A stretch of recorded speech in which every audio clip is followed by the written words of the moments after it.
Good morning, Astronomy 1020. Welcome to your fourth week of lecture. And this should be our last lecture or last week where we lecture remotely on Zoom, at least for sections, Vincent's smiling, at least for sections, what is it? 001. That's my daytime section, which meets Tuesdays and Thursdays. Section 102, we will be meeting on Tuesday nights. Not just at 6, but our office hours for doing homework is 4 to 6. We're going to try to meet before class. My third section is 600, and that's a purely remote class. So they will continue to do online lectures. And I'll probably send out separate emails to everyone to figure out what we're doing. But this week, we're going to be lecturing on more Newton's laws stuff. You're going to be working with some of the formulae that you used in your last homework. We'll start edging our way towards energy and light, and some of the labs that we have, not today, but next week and beyond, will be pretty fun, and we'll get to do those. Some of you will get to do those in person. Some small administrative details. It could be a good idea for us to just kind of take a moment here and figure out what our classrooms are going to be. I'm currently working to get those classrooms changed because I really love this. These two particular classrooms have a really big dry erase board. And as you can see, I like to take a lot of notes. It's even hard working with this small dry erase board here. So the online students will continue to watch the videos because that's what you signed up for. But for sections 001 and sections 102, you can look up your room numbers, and currently the room that we have listed for 001 is 6004. I'm probably going to see if I can get that changed, so I'll be updating you with that as soon as possible. The Tuesday night class meets in 6404, and I'm going to see if I can get that changed as well, but we'll see what happens. Okay, so that's what we're assigned to currently, but hopefully I can get those rooms changed to slightly more accommodating digs that have the space that I need for fun demos and things.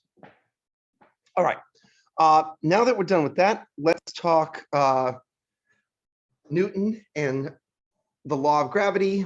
Today, we're going to be learning about how Newton modified Kepler's 3 laws of planetary motion. That's a big deal, and it's one that you practiced some problems with in our homework last time. So let's start off just with some small details that I'd like to clean up here before we get on to that. At the end of our last lecture, I was talking to you guys about the force of gravity and also about tides and the tidal force. And I sort of ran out of time. I gave you guys a list of notes about the tidal force, about how it was a change in force, a difference between the gravitational tug on the front of an object. So for instance, we know that the moon exerts tides on Earth versus the gravitational tug on the back of an object.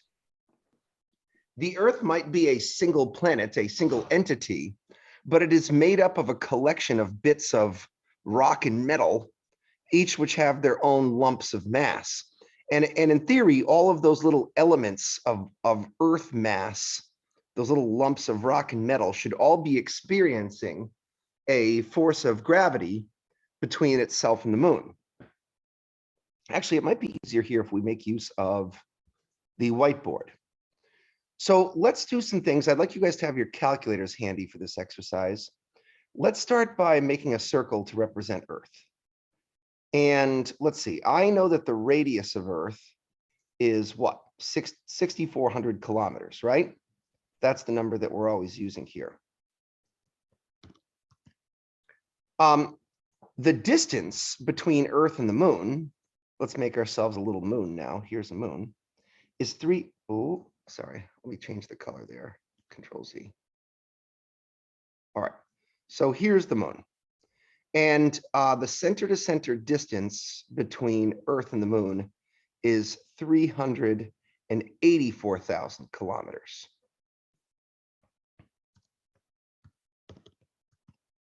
Oh, well, I didn't want that to be yellow, but so it is. If we multiply the radius of Earth by 2 to get its diameter, then we have a diameter of Earth of what? 12,800 kilometers. I don't know why that wants to be yellow. 12,800 kilometers. And that means if there is a gravitational attraction between Earth and the moon, the gravitational force is usually calculated center to center. But in reality, if you look into the sort of microscopic details, you start to realize that the gravity of the moon is tugging on the front side of Earth and on the back side of Earth, and that they represent some significant distance from one side to the other. For instance, if you compare the diameter of Earth to the distance between Earth and the moon, there is a slightly significant difference between how hard the moon tugs on the front of Earth versus the back of Earth. And let's try to figure out what that percentage is. Take out your calculators. What do you get if you do 12,800 kilometers and you sort of divide that by 384? Well, I don't know. Will this erase if I leave it here? Let's take a look at our board. Take your calculators and do 12,800 kilometers divided by 384,000 kilometers. And what do you get?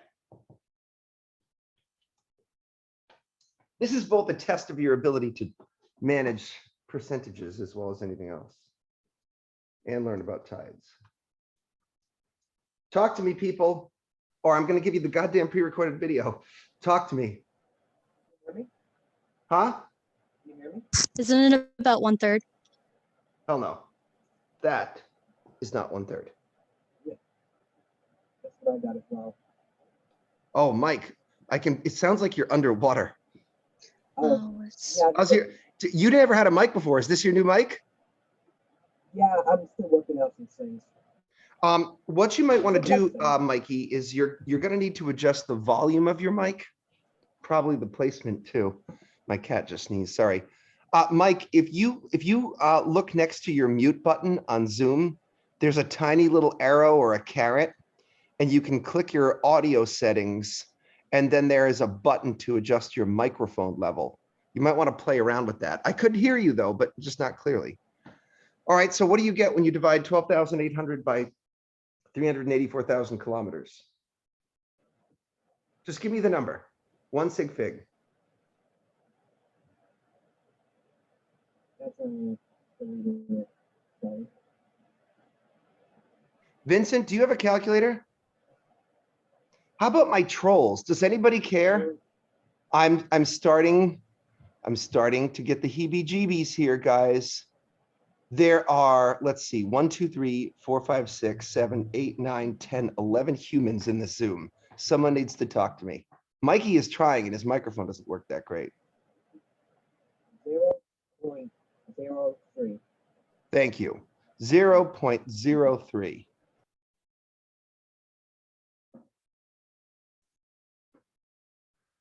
Which is 3%.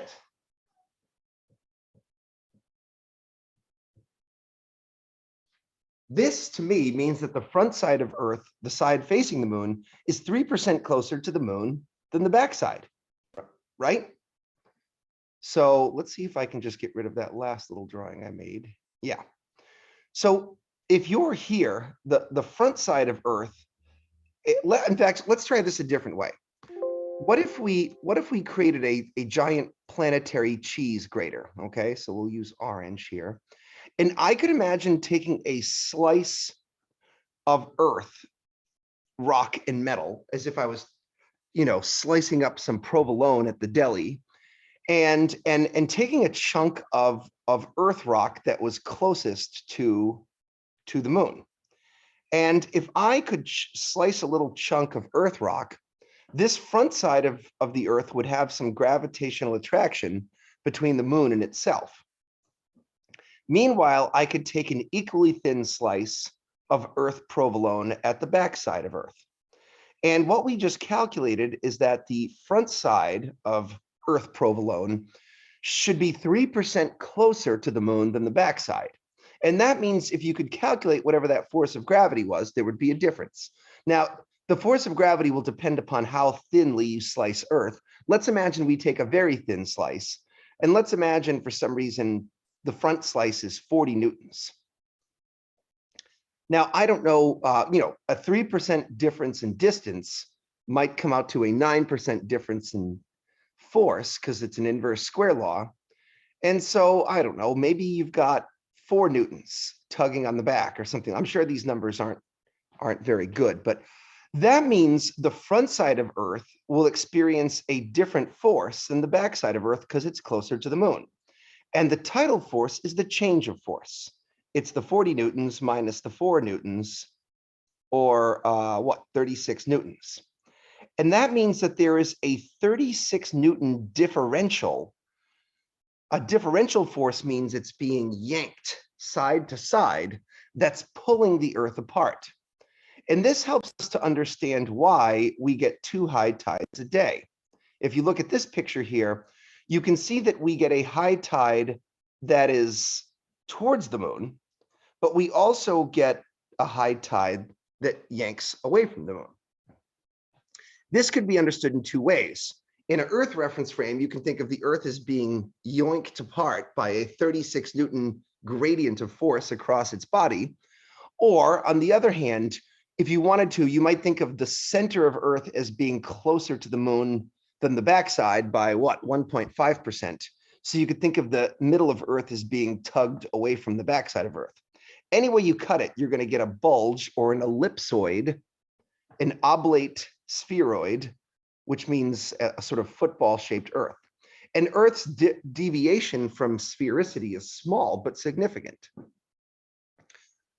Not only does the ocean experience tides, but the atmosphere bulges in the direction of the moon. And also the ground rock under your feet deforms by roughly 3 centimeters in the direction of the moon each day. Now, if you were to ask me, okay, that's wild, but that makes sense. What if you said, but does the sun do this as well? I would say, yes, it does. But the differential force is different with the sun, even though the sun's gravity might be greater. Now here, I guess I'm going to clear all the drawings, right? And what I'm going to do is I'm going to ask you to imagine me drawing an Earth, okay? And then somewhere far away, we'll put the sun. And the sun is separated from Earth by 1 AU.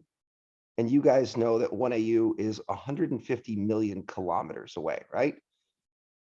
So you have something like 150 times 10 to the 6. This is the format I don't ever want to see in your homeworks, okay? But I don't have an equation editor here. What if we compared the diameter? You know what? Screw this stupid dry erase board. I'm just going to do it here. So if you think about comparing the front side of Earth to the back side of the Earth relative to the sun, why don't you guys help me compute that percentage there? So I have 150 million kilometers, and the diameter of Earth is 12,800 kilometers. So what percentage of the distance to the moon does the diameter of Earth comprise?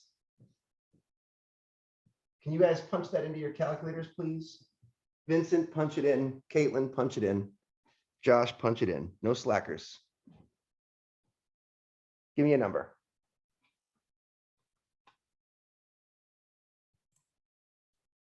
Uh, 8.5 times 10 to the negative 5th. Let's round 8.5 to 9, okay? So 9 times 10 to the minus 5, if you write it out, is 0.4 zeros and then a 9. If I turn that into a percentage by moving over 2 decimal places, that's 0.009%, or 9,000ths of 1%. That's such a small percentage between the front of Earth and the back of Earth that even if the sun were to tug on Earth with more gravity, the difference between the front tug and the back tug would not be significant. And just to put some cartoon numbers, we might imagine that if you were the Earth here, that the front side might get tugged on by, I don't know, 400 newtons, but the back side of Earth, because it's such a small percentage difference, might only get tugged by 399 newtons if you took equally thin slices of Earth cheese, right? So that the tidal force that the sun exerts, the difference in force, the delta force, would be 400 newtons minus 399 newtons equals a 1 Newton. And here's the key word, differential.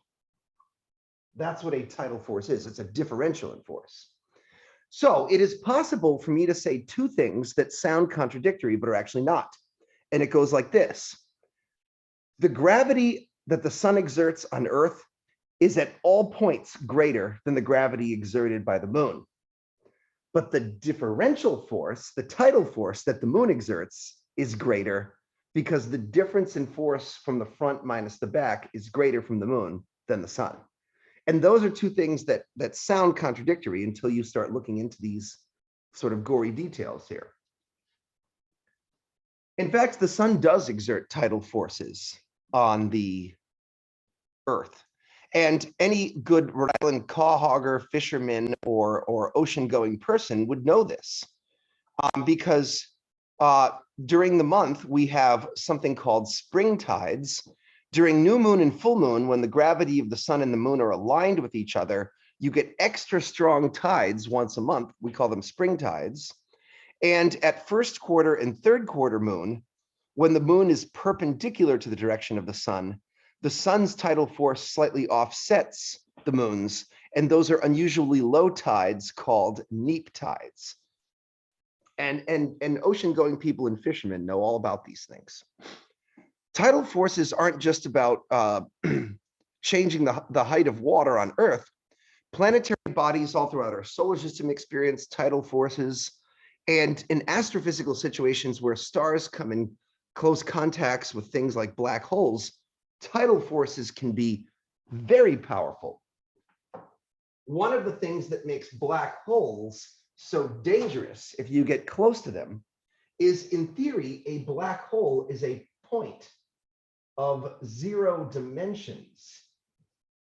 But this point of 0 dimensions can contain a lot of mass, maybe 15 times the mass of our sun or more. And so any object, when compared to the diameter of a 0D point, is very large, right? A star whose diameter is, I don't know, 1 million kilometers or something, could experience really intense differences in force as it gets arbitrarily close to a black hole. And the tidal forces can sometimes disrupt the self-cohesion or the self-gravity of a body. They can just rip moons and stars completely apart into a puddle of dust or plasma. We see things like this happen in astronomy. Doesn't that terrify anybody? Well, the universe is a crazy, terrifying place. I hate to tell you this, but there is some spooky stuff going on there. Meteoroids sometimes strike planets and wipe out dinosaurs, right? Sometimes moons of Saturn will just spontaneously get ripped apart. Nature is a violent place. Honestly, that's what's really interesting about it, is that it's so terrifying that, like, you can't predict. You can try to predict it, but sometimes that will never happen. Well, but I think the point of a class like this is you can predict it, and I mean, with weather systems, those are chaotic systems. So it can be difficult to predict a tornado or a hurricane too far in advance. They have some ability to do it in the near future. But when it comes to astrophysical situations like tidal forces, here's a great example. We know that at least one of Mars's moons, and I think it's Deimos, is getting so close to Mars that it's entering the tidal disruption limit. So Mars has these two small moons, Phobos and Deimos. Deimos is so small that I don't know if we have a good photo of it. I know we have a wonderful photo of Phobos. They look basically like captured asteroids. This is what I want here, Deimos. And this small asteroid-like satellite of Mars is so close to Mars that it's in danger of being pulled apart by Mars's tidal forces. Now, we don't exactly know when it's going to happen, but we know it's soon, that sometime in the next 1 million years, Mars is actually going to tidally disrupt this body. That means the gravitational tug on the front of Deimos versus the back from Mars is becoming great enough to just rip apart the self-gravity. And sometime in the next 1 million years, when Mars pulls it apart, Mars is actually going to have a dust ring surrounding it from this moon being pulled apart by the tidal forces of Mars. So yeah, it's some spooky, terrifying stuff, but you know, luckily we don't live on Deimos, so it'll just probably look cool from Earth. All right, it's time for us to get into some different stuff together, okay? I wanted to start off really cleaning up our ideas about tidal forces and showing you how cool it was. Let's do something that's going to be very important for the exams that are going to be coming up in the near future. Newton had achieved two things with his Principia Mathematica. One was he came up with his 3 laws of motion.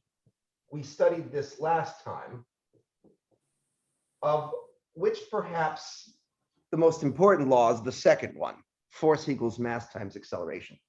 And that tells you how masses accelerate when subjected to forces. He also came up with a law of gravitation. And the law of gravitation explained how a particular force, gravity, works when 2 masses, big mass m and little mass m, are attracting each other. But what he discovered is that he could combine these 2 separate laws in cool synergistic ways to discover things about nature. So you can combine these 2 physical laws. And any intro physics student knows this because you spend usually your first class in physics combining these to analyze different problems. Now, the work he did on Kepler's laws actually takes quite a bit of work to sort of rederive, but I thought maybe we could start with a cute little example. Does everyone have their calculator here today? Show me your calculators, because I want to do some punching. Okay, David, you got a calc? Go get, sorry, David, I know you're bopping around here. I left it at home by accident because I'm very forgetful. Oh no, do you have something you can use like a phone? Because today's all about punching. Okay, fine. Well, that's better than nothing, okay? And Caitlin's got it. And Vincent, what's up with you? Josh? Headless Josh? Yes, You have a calculator? I do not. I'm not at my house right now. All right. Well, in the future, Josh, you want to have that because one of the things about these lectures is you've got to practice, okay? So Yeah. See if you can get a little app on your phone that has a scientific calculator.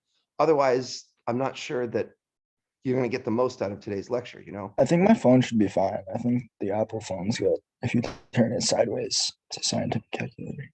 In a way, it's fine, but in a way, the one reason it's not, Josh, is you're going to be wanting to use this calculator during the exam, right?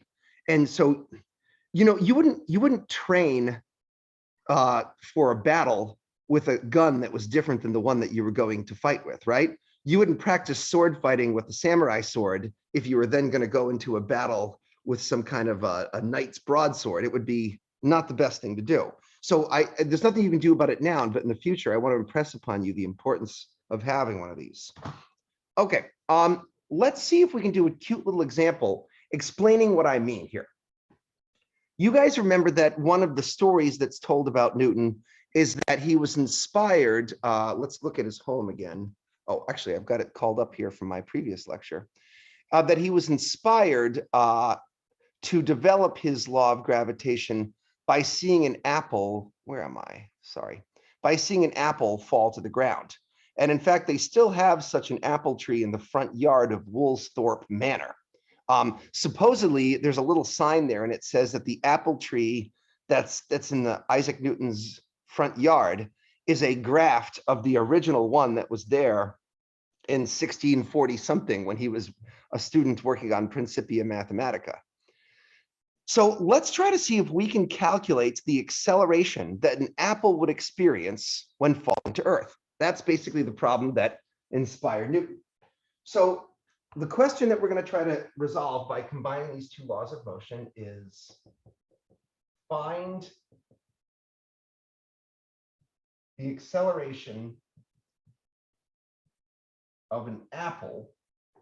And I'm not sure the typical mass of an apple. I think it might be 100 or 200 grams. So maybe let's go with 200 grams. Find the acceleration of an apple 200 grams as it falls to Earth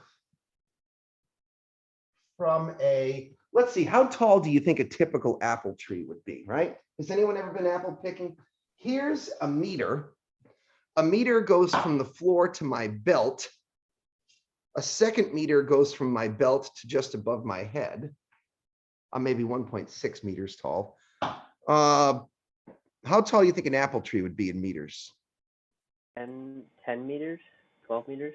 10 sounds high. 12 meters might be like a pine tree.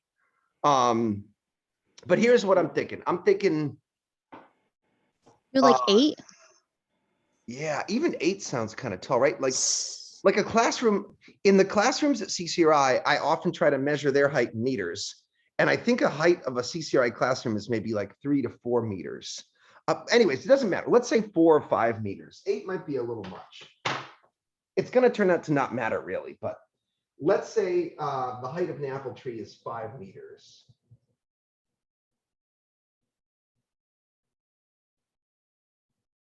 All right, so let's draw the picture. Here we have Earth.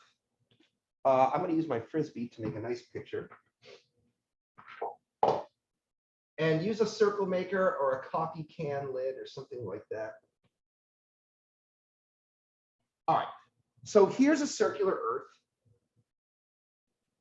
And Earth has a radius of 6,400 kilometers. Earth has a mass of 6 times 10 to the 24 kilograms. And we have an apple tree, which is maybe 5 meters tall, okay?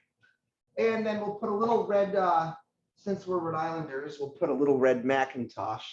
I don't really think Macintosh is the tastiest apple, but you know, there are local apples, so gotta give them some press. And our little apple, whose mass is 200 grams, is going to fall to Earth with some acceleration. Gravity's going to yoink it off the branch, and suddenly it's going to accelerate down to the Earth, and we want to calculate that. This is a problem that we can do with the law of gravity and the laws of motion. Gravity will tell us the magnitude of the force, how hard gravity tugs on the apple, and then this law of motion will allow us to calculate the acceleration. So gravity will exert a force on the apple. I'm going to use a red M for the mass of the Macintosh apple. And don't forget the acceleration. This is what we want to calculate. But I know the origin of the force is gravity. So I'm going to set the force equal to the law of gravitation. Big G times the mass of Earth times the mass of the apple. Now, the distance in the law of gravity should be the center to center distance. I guess I should have put the apple sort of here, okay?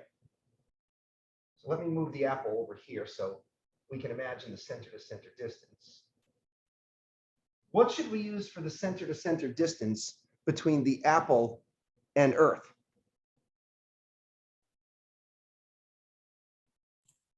Would it be 6,405 meters? Hold on, bro. You got to check your units. This is. Or kilometers. Sorry.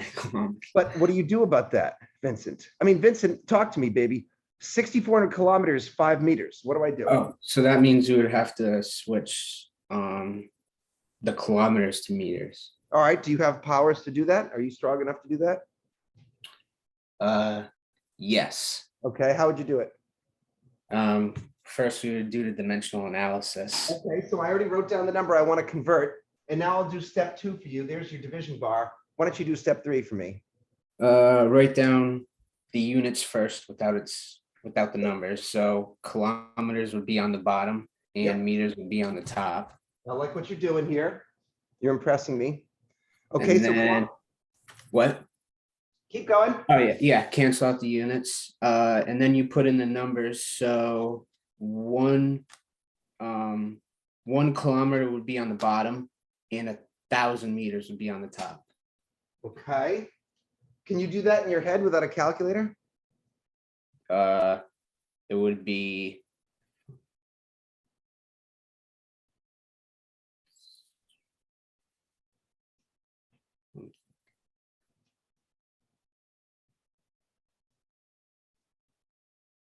What would your lead would it digit be be? would it be 64 Why don't we do 6.4? 6.4? Okay, it would be 6.4 times 10 to the power of Just count. 7. No, careful.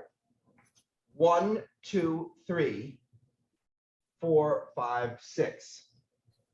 Oh, 6 million. Because Just there's 6. 3 zeros there, and there's 4 or 5 zeros, but then you've moved the decimal place between the 6 and the 4. Okay. So you've got, think of yourself as hopping here. 1, 2, 3, 4, 5, 6.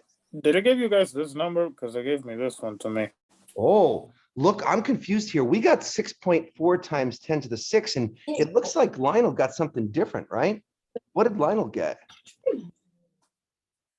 What is that number, Lionel? How would you say that number? Let's see.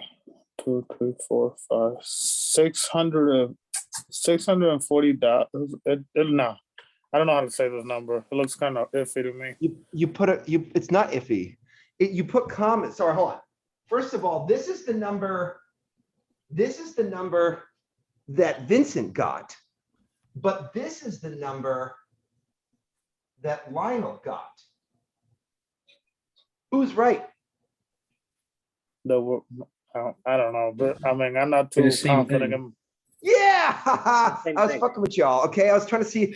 Hey, Lionel, this is. Remember, you put commas after every 3. This is 6,400,000. I'm a And whole that's 6.4 dumbass. million. I was fucking with you, Lionel, because you weren't, you know what that told me? That was very instructive. That told me when you guys see this, you don't see this at the same time. I wish you did, because I speak the maths. So when I see this and this, they're the same thing to me. But I was going to see how long it took you guys to figure that out. So Lionel, very helpful. Just teasing you here, okay? And by the way, Nah, I Lionel, just got nervous because I was able to do it. Usually, when I'm able to do it like simple, I start questioning it. right, but we want to get to a place where these two numbers are exactly the same in our minds, okay? I got you. But we're not there yet. That's okay. You guys are still learning. I'm okay with that. All right. Anyways, this is the radius of Earth. Now, hear me out, guys. The center to center distance between the center of Earth and Apple, the distance should be the radius of Earth plus the height of the apple tree, or 6.4 million. Oh, sorry. Does anyone see how I'm writing kilometers there? That wasn't correct, right? Yeah, it should be meters. I'm sorry. I was getting wrapped up in the Lionel thing. All right. So it's 6.4 million meters plus 5 meters. And do you want to know what that equals? It equals the same thing as 6.4 million bucks plus $5. So what do you get when you add $5 to 6.4 million bucks? Around 6.4 million bucks. Yeah, because the 5 meters is stupid in comparison to 6.4 million, right? So the height of the apple tree actually doesn't matter. The height of the apple tree would only matter if it was like, actually the way I drew the tree, it actually looks like it's about 50% of Earth's radius. So obviously this is a crap ass drawing, right? Okay, so anyways, in other words, let's backtrack here for a second. Does everyone have those numbers written down? Because I need to erase this. I'm running out of board. Yeah, so basically the tree is microscopic to the radius of the Earth. Right, but I need you guys to have that 6.4 million written down somewhere, okay? Yeah. Yes, but let's put it in symbolically. The actual distance then is basically just the radius of Earth squared, right? D squared is basically R squared, because as Caitlin said, this tree doesn't really freaking matter, right? If I drew it to scale, the tree would be like that. Okay, all right. Now, I noticed something funky about my equation here. The mass of the apple weirdly appears on both sides of the equation, and I can cancel it out. And the acceleration that the apple experiences will actually, holy shite, look at this. Big G times the mass of Earth over the radius of Earth squared. The acceleration doesn't depend upon the 200-gram mass of the apple. It only depends upon big G, the mass of Earth, and the radius of Earth. Let's plug those numbers in and see what we get. Remember that we need MKS units here. So big G is 7 times 10 to the negative 11. Okay, I'm getting squished over here. But you know what? So be it. I want to keep all the pictures up. Where's my blue marker? I like blue for units. Now, the units of big G are meters cubed per kilogram per second squared times the mass of Earth, 6 times 10 to the 24 kilograms, divided by the radius of Earth squared in meters, 6.4 million meters in blue squared. Can you guys see that? Is that, oh yeah, you can see that. That's not so bad. Can you guys punch that in for me, please? You're supposed to be good at punching. So everyone punch them up. I don't want to have to punch no more. You guys are my punchers. You're my computers, as Pickering would say.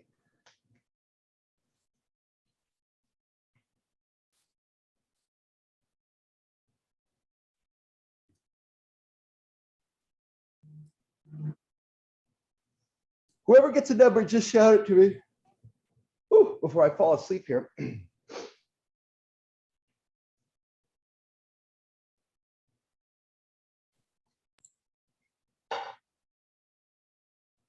I guess, 10. what? 10. Very good. 10 what? Let's see how we got 10.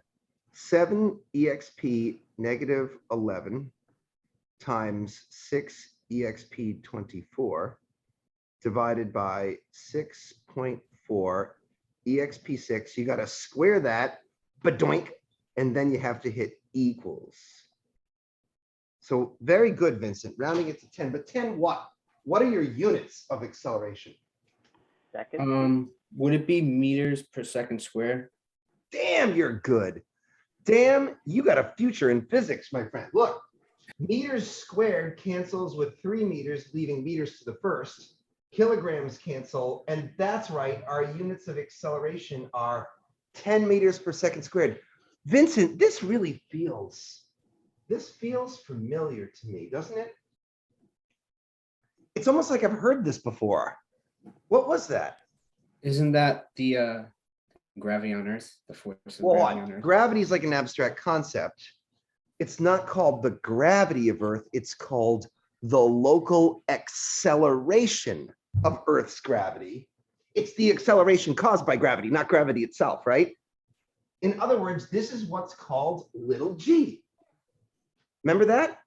This is little g. And who was the first person to discover little g? Did I tell you about that? I don't know if I.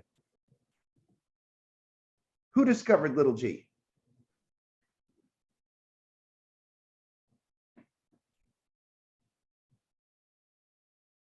I remember I gave a kind of lecture where I talked about dropping a sort of racquetball off of a building, right? Did we do that?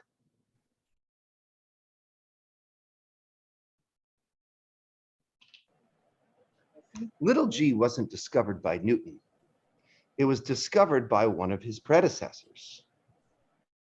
And that predecessor was Galileo Galilei, the famous Italian physicist and astronomer.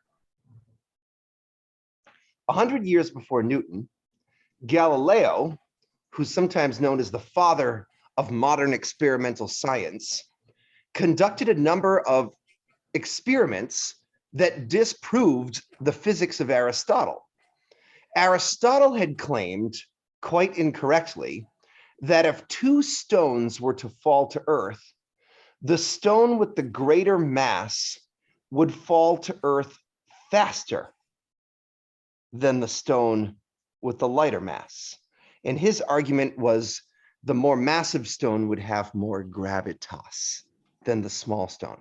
And Aristotle wrote this, and people believed it was true because Aristotle said it was true. But Aristotle never bothered to drop them stones. He just figured he knew what the truth was by thinking thoughts. And he thought incorrect thoughts. Galileo was able to disprove this through the use of his inclined plane. Now, I was hoping Galileo's telescope still exists today. And I thought on the Wikipedia page, all right, well, screw it. I don't know if it's down there or not. Galileo inclined plane. The inclined plane of Galileo still exists today.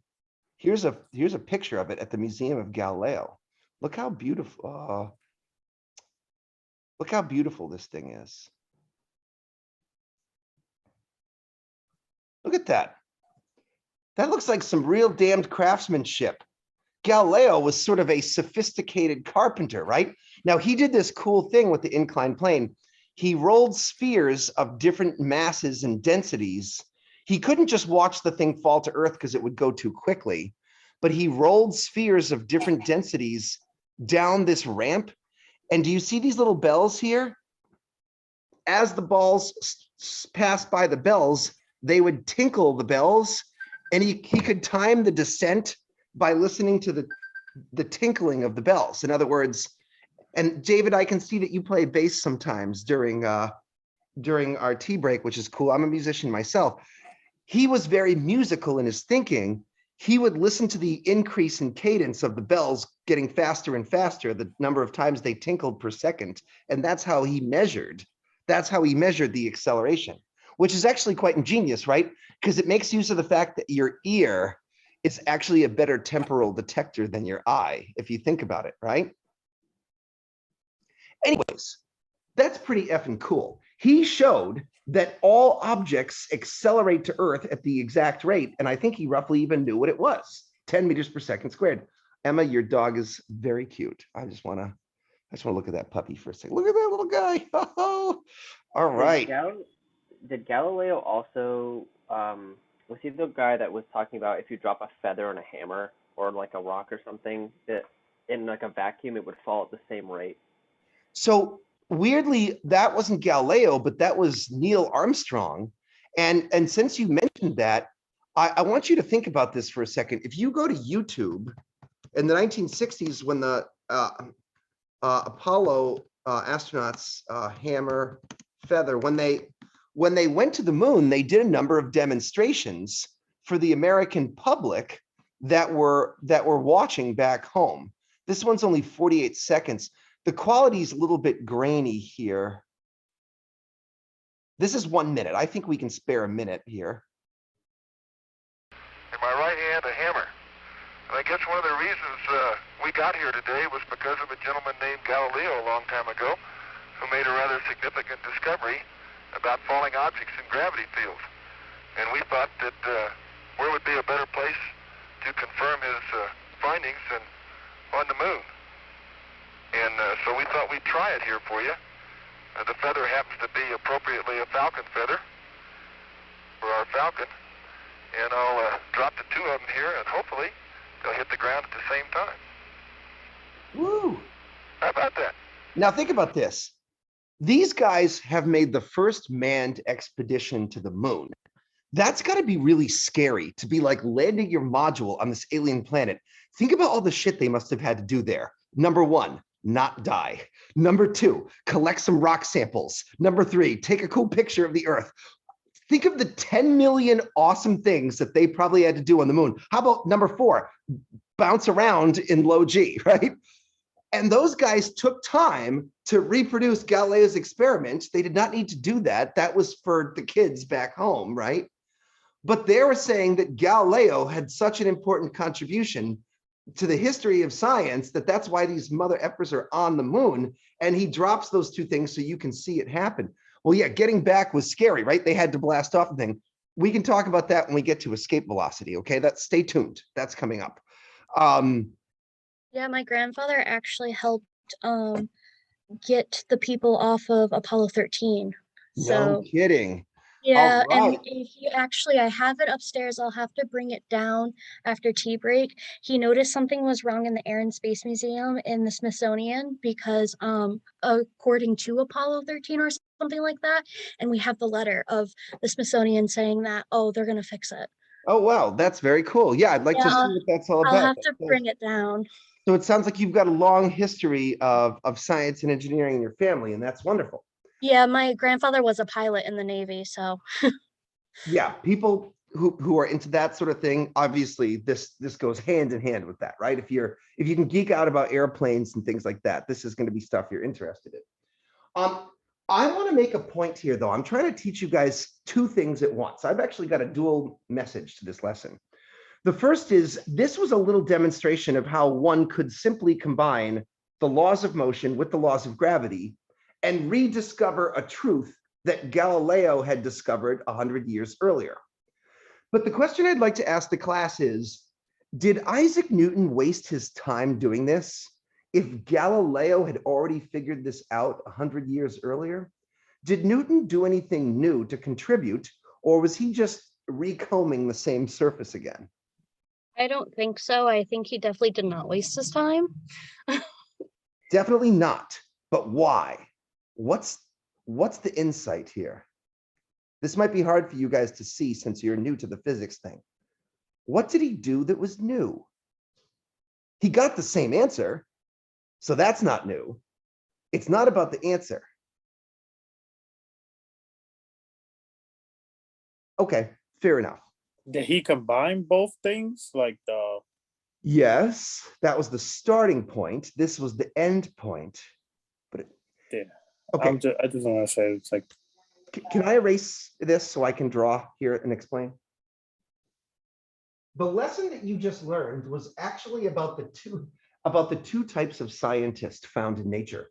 What sort of scientists do we find in nature? If we look under a rock like they were salamanders, like if we were watching one of those nature shows about scientists in the wild, okay, with David Attenborough. In physics, there are two types of scientists. There are experimentalists versus what we would call a theorist, okay? Experimentalists versus a theorist. And the classic experimentalist would be someone like Galileo. The classic theorist would be someone like Sir Isaac Newton. And the way they go about investigating the secrets of nature are very different. Galileo, the experimentalist of the physics world, is kind of like a Super Mario Brothers style scientist. He doesn't have like a fancy hat on. He's got some overalls and he's covered in grease and he's got a wrench and some screwdrivers. And he's basically like a mechanic for nature. And he builds himself this beautiful inclined plane. Did you guys notice the varnish on that thing, by the way? Anyone's ever done some carpentry noticed that was a That's really expensive. He took his time with that shit. Exactly, right? That's what I'm saying. And so all of Galileo's inventions are really beautiful. I ended up writing a paper on him last semester, and it's like crazy. They're all gorgeous. Yeah, and like his telescope as well. He's sort of like it's like an artisan craftsman, right? Almost like the experimentalist is like one small degree away from being like a sculptor or something like that. Except there's a purpose to your sculpture, unlike most art. Anyways, so I'm just kidding. I did not mean that. Okay. Anyways, there's a purpose. It's just not a scientific purpose. It was me taking a little shot at art for a second. Okay, but of course, but the purpose of Galileo was to investigate the secrets of nature. And when he rolls the ball down the inclined plane, he discovers, okay, the acceleration of Earth is 10 meters per second squared. Do you think Newton built an inclined plane or got a splinter in his fingers? He probably Oh, just, definitely not if he was a theorist. yeah, he was sitting around in the attic. He probably had a little pen. He probably got a little bit of ink on his finger when he was writing out his mathematics, right? And so without doing anything, without touching any artificers, actually Newton has a term for these in the Principia Mathematica. He calls them artificers. He says, we could investigate nature by means of an artificer. But the whole time he's sort of saying, but I wouldn't do that. I'm busy. Is that book still being published, by the way? Yeah, yeah. Oh, perfect. In the same way that we still read Plato's Republic, you can read this book, and there are like some beautiful passages in it that you're going to be like, oh, I heard that before. I can't remember one of his. I've been meaning to ask every single class, and I keep forgetting until now because I was like, I want to read that, but I can't think of it if it's still published. Oh yeah. If it's in the public domain, it's definitely published somewhere. Yeah.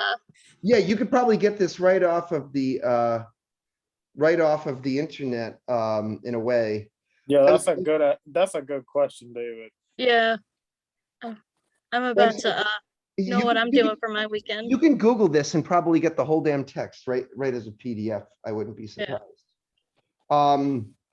As a collector of books, I would like to get the book. Yeah, exactly. That's what I'm saying. I found this one in the CCRI library. It's nice, right? Anyways, but before I get wide of the point here, Newton did math, but look at what he discovered. He discovered that the local acceleration of Earth's gravity, which is what this is called, right? The local acceleration of Earth's gravity. Now, Galileo had already proved that the acceleration an object experiences does not depend on its mass in any way. So in other words, just like we saw with the feather in the moon, whether the ball is massive or light, whether it's a dump truck or a dry erase marker, they all fall to Earth with the same acceleration, right? But now Newton can see that the magnitude of the acceleration, the 10, actually depends upon three factors. One, the index of gravity in the universe, how hard nature likes to tug on things. Two, the mass of the planet. And three, the radius of the planet squared. Now think about this. Suppose Newton and Galileo took a trip to Mars, and they didn't know anything about Mars. They knew they were, or let's say they took a trip to the moon, because that's more pithy, right? The moon has a different local G. Did you see how slowly that hammer and feather fell to Earth? That was actually kind of weird, right? You drop something on Earth and it gets moving pretty damn quick. But on the moon, it kind of float like a hammer. Think about it, a hammer, a feather, they're just kind of floating gently down, right? Actually, I was implying that the mass of the hammer matters, which it clearly doesn't. Okay, so bad on me. Okay, if you went to the moon with Newton and Galileo, Galileo would have to get about with his table saw and his wood pieces, and he'd start to build a new inclined plane, and he'd have to do the whole damn thing all over again, right? But what Newton would do, provided some experimentalist had measured the mass of the moon and the radius of the moon, is he would simply plug in those values and boop, he'd get the new little g of the moon. Which is better? Well, they both have their merits. This one's pretty cool because you can kind of see the thing happening, so you trust it because you trust your eyes and your sense perception. This one is cool because if you don't make any mistakes in your logic or your math, then you can see one layer deeper into the onion of nature, and you can see what little g depends upon.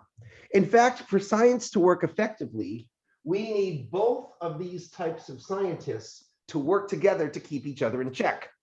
One person calculates little g, the other person measures it and verifies, and in that way you know what you're talking about. So both of them kind of both expand on each other, whether it's a theorist expanding on experimentalist or an experimentalist expanding on a theorist. Absolutely. And if you meet a fellow scientist, a polite question to ask them is, oh, are you an experimentalist or are you a theorist? What do you do when you're doing your science? And that cuts across physics, astronomy, even chemistry, and even a bit biology and things like that. So consider asking that question. You'll get an exciting answer. Okay, step two, the real work of today before I run out of time. I showed you one example of how we could combine F equals ma and the law of gravitation. Now we're going to talk about a more complicated version of that.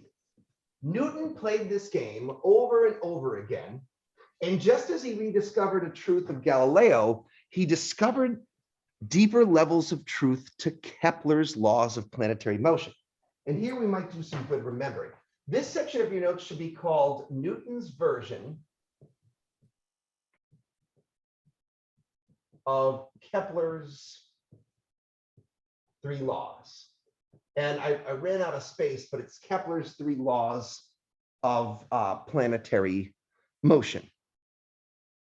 So I'm going to refer to them with some numbers here, or some nomenclature. Let's call this NK1, Newton's version of Kepler's first law. Does anyone remember Kepler's first law by any chance?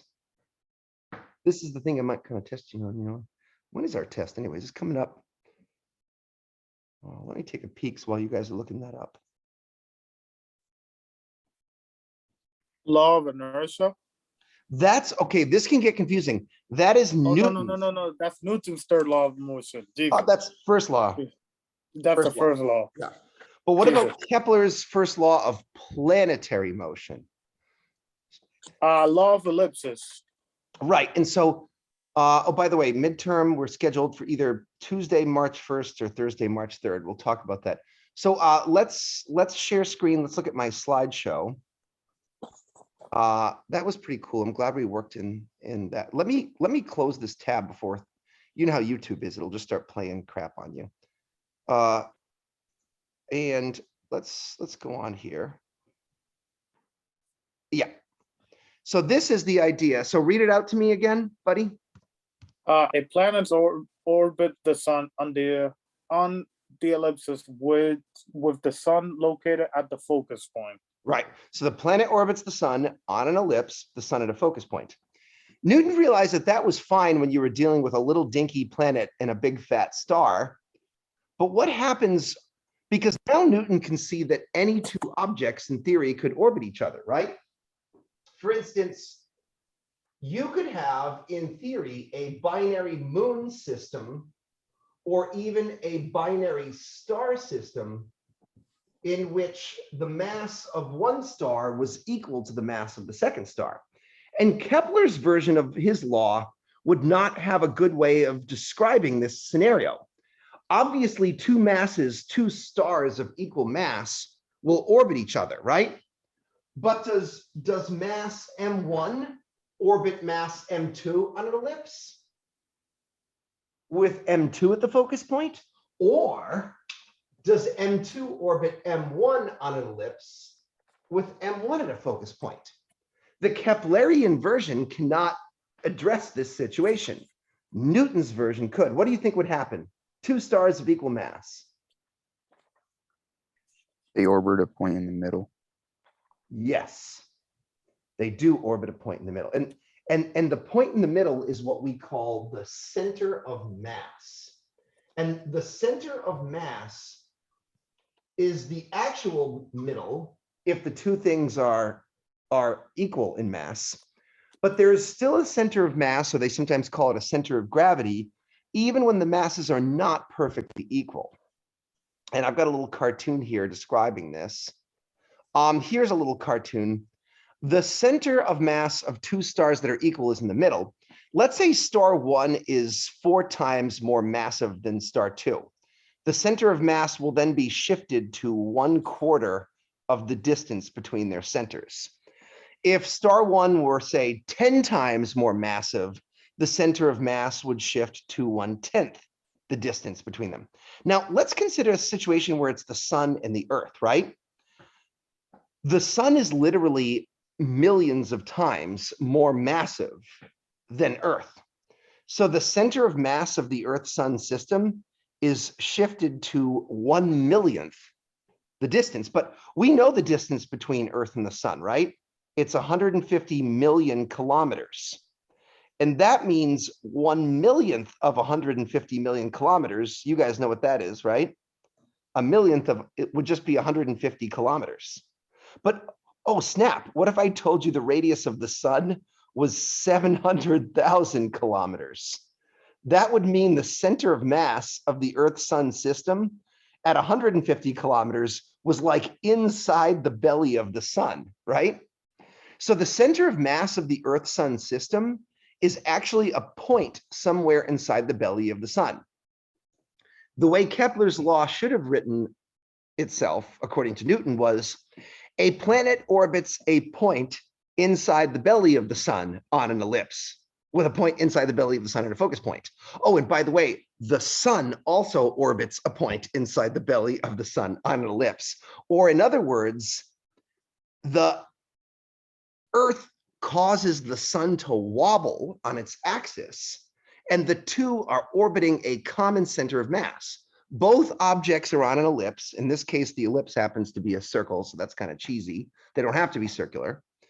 And the two objects are orbiting on their own ellipses with the center of mass at the focus point. Now, this is something called stellar wobble. And today, modern astronomers use the wobbling of stars to infer the masses of the hidden planets that are around them. To date, we have discovered roughly 5,000 planets outside of our solar system. And that's so cool because when I was a student in Astronomy 101 way back in the day, the number of planets known to exist outside of our solar system was 0. So in my own brief career, I've seen astronomy go from, we're not even sure if planets do exist outside of our solar system, to, oh yeah, we found 5,000 of them. And the way they do it is they take a big, powerful telescope. And for instance, like the Kepler Space Telescope was one that was designed just for this purpose, right? Oh, named after Kepler, right? Kepler Space Telescope. Oh, shoot. Yeah. I almost had it, and then I made a typo. The Kepler Space Telescope was this telescope that basically had a giant field of view. It could cover a big swath of the sky, and it would actually hunt for planets. I don't know if they'll show you the area of the sky that it covered. It had this big sensor. Come on. And it would stare out from the sun at a big patch of the sky and wait for any stars to either do a stellar wobble or to see a planet transit in front of the star. It could actually do both. I was hoping to see a swath of the sky that it covered, but whatever. Okay. So let's write down Newton's version of Kepler's first law, because I'm going to run out of time if I keep thinking around on the internet. It's two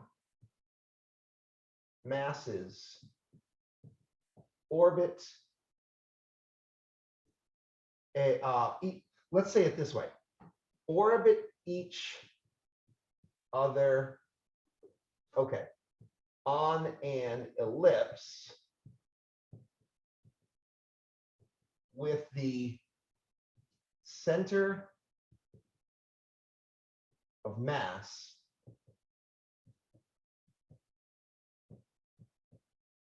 at a focus point. There's one other mod that we need to make to this NK1, this Newton version of Kepler's third law. Newton also simultaneously discovered that ellipses were not the only solution to gravitational orbits. In fact, he discovered that there were other shapes and other geometries that gravity could produce. Those shapes were all a class of orbits called conic sections. And I think I might have mentioned this before. You can slice a cone at various angles. In other words, Kepler discovered that gravity could produce circular or elliptical orbits when a moon was bound to its planet, but if you pushed a planet or star too quickly around one another, you could actually fling them out of an orbit. You could actually create unbound orbits, parabolic orbits, and hyperbolic orbits. And by the way, we refer to these things as gravitational slingshots, right? And that you could just whip a satellite or a moon past a planet very fast and get gravity to deflect their orbit and then fling them even faster out into space. This, by the way, is how we get most of our modern spacecraft to the outer solar system. We blast them off of Earth and we give them one speed, and then we fling them by Mars or Jupiter and get a little boost, either on a parabolic or a hyperbolic orbit.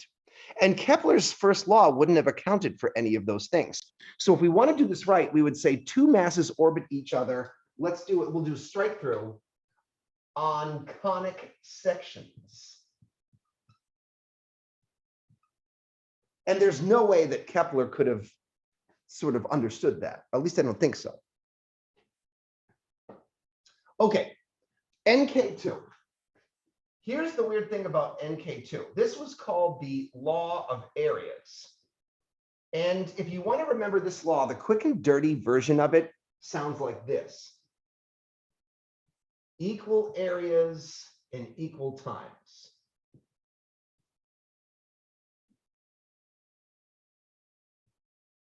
A planet will sweep out equal units of area in equal intervals of time.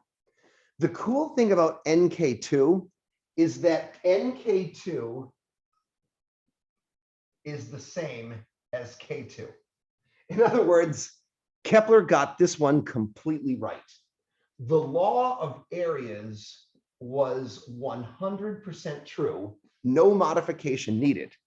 During gravitational orbits, a planet will indeed sweep out equal units of area in equal intervals of time. However, Newton saw that there was, just like with the little g example, he could see one level underneath the onion skin, and that the reason was something called the conservation of angular momentum, which is a really big deal in physics. Such a big deal, in fact, that we're going to have a special lecture about it. Conservation of angular momentum. Now, oh my gosh, I have a little bit more time before we stop, but I don't have time to get into this. We are going to talk about this next time on Thursday. Because with the last 15 minutes, I want to focus on the big kahuna. Oh, by the way, before I drift away from these two, in the example where I showed you stellar wobble, I showed you two masses, M1 and M2, orbiting each other on circular orbits in which the eccentricity is 0. But if I were a pesky student, I might want to say, hey, professor, you know, the whole point of Kepler's laws was that orbits aren't circular. So like you're showing me a circular orbit, and that seems a little bit weak sauce. What would this look like if the orbits were not circular? It would actually be kind of interesting. And I should have that slide in there, but let me show you guys how this would work. In my lecture on stars, later on in this class, we're going to have a big discussion about binary stars. And I've got like a little module on binary stars, and I happen to have a little animation of two binary stars that are in a high eccentricity orbit. And I want to show that to you. Get ready for this, okay? Function F594. Check out what's going on here. This would be two stars of equal mass in a bound orbit that has a high eccentricity. It looks like the eccentricity is 50 or 60% here, kind of egg-shaped. And check out how cool this sort of synchronized swim or this bee dance is. The two stars are both on their own ellipses, and you'll notice that they're always acting such that the center of mass is on a line connecting the two, right? But that the focus point F1 for, say, this star is focus point F2 for that star, right? And they're both kind of doing this little organized dance here, a kind of beautiful figure 8. And I think that's very cool, right? That's something you can see that Kepler's laws are actually still at work here, but they just take on a more complex and beautiful version under Newton. Kepler didn't have a way to describe two equal mass binary stars on two ellipses. That probably would have been very pleasing to him. He would have enjoyed that. I have a question. Sure. Because the moon is orbiting us, does that cause the Earth to also wobble? Absolutely. The wobbling of Earth takes many different forms. And one of the forms is that, so I've mentioned it many times. Well, this has more to do with small torques on the Earth. So I'm going to lie to you a little bit, but the flavor of the feeling is right. One of them is the so-called 26,000 year precession of Earth's axis tilt. And there's a beautiful Wikipedia page on this. So there are many effects that the gravitational tugs of the moon cause on Earth. And one is the fact that it causes Earth to not only wobble in its axis, but it causes the axis tilt to change orientations. Now, somewhere here, they have a really dope animation. Let's see if I can go back. Sorry, I'm fighting my toolbar here. This is an example of precession with a gyroscope, right? When you spin a top, it kind of does this little death wobble, and that's in physics called precession. I thought there was a cool, yeah, here's the animation. So the moon's kind of doing something like this, but it actually does cause the Earth to move a little bit. The thing to think about is, in fact, if you could really watch them going through space, they'd sort of be wiggling in a kind of spiral gyro around the sun, right? The thing is, Caleb, and I think that was you talking to me, don't forget, Caleb, that the mass of Earth is 6 times 10 to the 24 kilograms, but the mass of the moon is 7 times 10 to the 22 kilograms. So Caleb, if you just focus on the powers of 10, you can see that 23, 24, the moon is like 100th of the mass of Earth, right? Because 2 powers of 10 is a factor of 100. Yep. Let's say 6 is equal to 7. Okay, 6 is equal to 7. Then that means the moon is 100 times less massive. So for whatever wobble, if you have a center of mass, it's going to be $1 versus $100, right? So the moon is orbiting like this, and the Earth is doing a small wobble. But you are correct, Caleb, that the Earth is actually doing a little. In fact, it's the center of mass of the Earth-Moon system that is drifting around the sun. That's what drifts around the sun, is the center of mass of the Earth-Moon system. So yes, if you were to trace, and I want you guys to understand what Caleb is mentioning there. If you could actually watch the real orbit of Earth as it goes around the sun, it would not simply look like this, right? But the real orbit of Earth would actually kind of look like this, wouldn't it? On some level. It's almost like epicycles or something, right? Okay. Now we get down to the big kahuna, the big point of today's lecture. There is NK3, and this is a big deal. It's Newton's version of Kepler's third law. And this is the most important of all the equations you will learn last week or this week. In Kepler's version, we had p squared equals a cubed, where the p must be measured in years, and the a must be measured in astronomical units. This is the period of a planet. That's the distance between the planet and the sun. And this formula only works for orbits that go around the sun. And I should mention around the sun or equal mass star. A star with the same mass of the sun would have planets obeying p squared equals a cubed. And that means, let's consider, it'll work for things like planets, it'll work for things like comets, but it won't work for moons. It would not work for the moons of Jupiter. Newton discovered he could make a version that would work for any 2 orbital systems, whether they were binary stars, whether they were the orbit of the moon around Earth or the moons of Jupiter. But his version would be more complex because it would include the effects of gravity. P squared is equal to 4 times pi squared times a cubed. You've already seen this, right? Divided by big G times the sum of the two masses. Here, MKS units apply.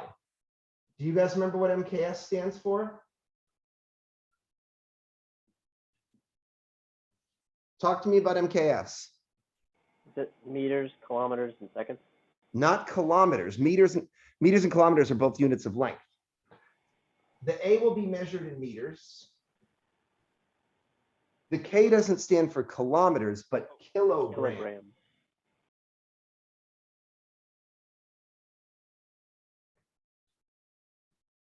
And the period in seconds.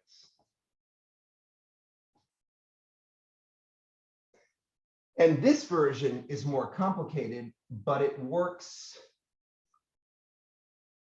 for any two orbiting masses. And you guys might remember that in our last homework, we applied this for novel situations where we tried a planet orbiting the sun with twice Earth's mass. Turns out that what the trick there was it just obeys p squared equals a cubed.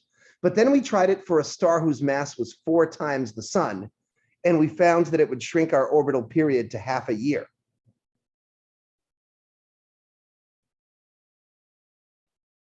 This is one version of NK3. And the last thing that I'll say before we end our class is this is not the true version. This is not the real version of the formula that we're interested in. As an example of why this mattered historically, Galileo, while he also did experiments with his inclined plane, Galileo was famous for having built one of the first telescopes. And Emma, I don't know if the telescope of Galileo ended up in your little research project that you did. Did you have something about that? Yeah, there was someone else who actually invented the first telescope. He improved on it. And Yeah, it was so Hans Lippershey was a lens maker, a Swiss lens maker, and he developed the first telescope. But when he wrote to Galileo about it, Hans Lippershey didn't think to look at stars with it, or if he did, he didn't really write about it. Yeah, Galileo was the one that developed the way that we use it today to use it to look Yeah. at. Probably Hans Lippershey was going to look at pirates or peep in his neighbor's windows or something, right? But Galileo had some more. Galileo's telescope, ironically, I think it's in the Vatican Museum or something, or maybe I think there's a couple of different versions of it. But Galileo's original telescope, here's a picture here. Once again, another beautiful, what did Newton call it? An artificer. Another beautiful artificer here, right? And look at the craftsmanship of this. It was a very humble telescope by modern standards. Honestly, Galileo's telescope was about the size of this piece of shit telescope here that you can buy for under $100, right? This is your first beater telescope right here. It's kind of almost the same. Actually, Kepler improved upon this design. Now listen, Galileo goes out to make these telescopic observations. And one of the first things that he did is he looked at Jupiter, because Jupiter is one of the brightest planets. And I'm trying to find my slideshow for 1010 here. Get out. Okay. History of astronomy. And you can actually see a page from Galileo's notebook. If you look at Jupiter through a small telescope, and I do this with my telescope all the time, Jupiter is really cute to look at. You can see a little disk with some stripes on it. And then you can see these small star-like objects, 1, 2, 3, 4. They're now known as the Galilean moons. They're the biggest moons of Jupiter. Io, Europa, Ganymede, and Callisto. And these Galilean moons, this is a page from Galileo's notebook.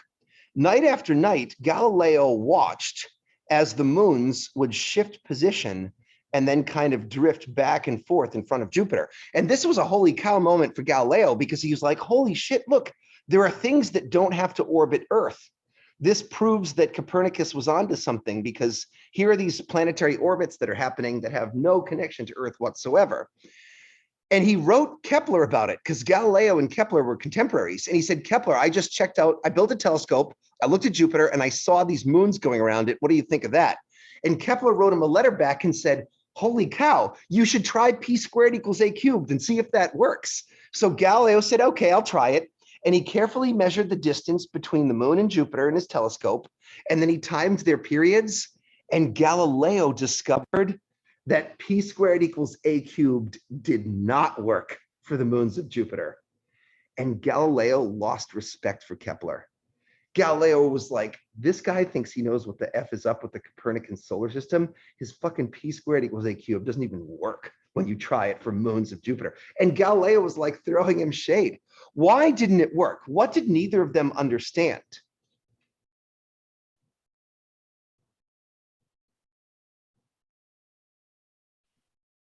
Gravity and the masses are different for Yeah, both the moons gravity and is the the same, but planet. they didn't account for, they didn't even understand that the orbits were being caused by gravity. Gravity was a thing that Newton sort of gave us the thought of, right? Well, the word gravitas existed pre-Newton, but Newton was the one who realized that gravity was a force, and that because the mass of Jupiter was not the same as the sun, you'd have to modify your p squared equals a cubed. If you could know big G and account for the mass of Jupiter, then p squared equals a cubed would work, right? And they could have been so close to finding gravity, but they couldn't figure it out. Newton, 100 years later, reading both of these works, that he saw the whole bloody problem. But I also want to ask you guys something else. In Newton's version of Kepler's third law, if we were to write this as a proportionality argument, so big G is a constant, 4 and pi are constants, they're boring. You would have p squared is proportional to a cubed over the total mass, right? Where I use m total for m1 plus m2, because that's still a mass. Which of these things do you think is the easiest to measure? And which is the hardest to measure if you're out at a telescope? If Galileo looks through his telescope and in the field of view, he sees the planet Jupiter and he watches a moon kind of going back and forth, is it easier to measure the period, the distance, or the mass? I would say the distance. The distance would be a little tricky, David. What you would have to do is you could measure the angular separation between the two. You would know the angle. And if you knew the distance to Jupiter, you could use the small angle formula. So you could measure the distance between them, but it would not be that easy because you'd first have to calculate the distance to Jupiter.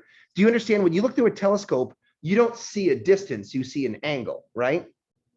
Like for instance, in that picture that I showed you a moment ago, I'm guessing that if the field of view is like my field of view or a half a degree, I know that Jupiter has an angular size of 1 minute of arc, right? That's 1 arc minute in angle. So I'm guesstimating that it looks to me like this moon here is about 2.4 Jupiter diameters away.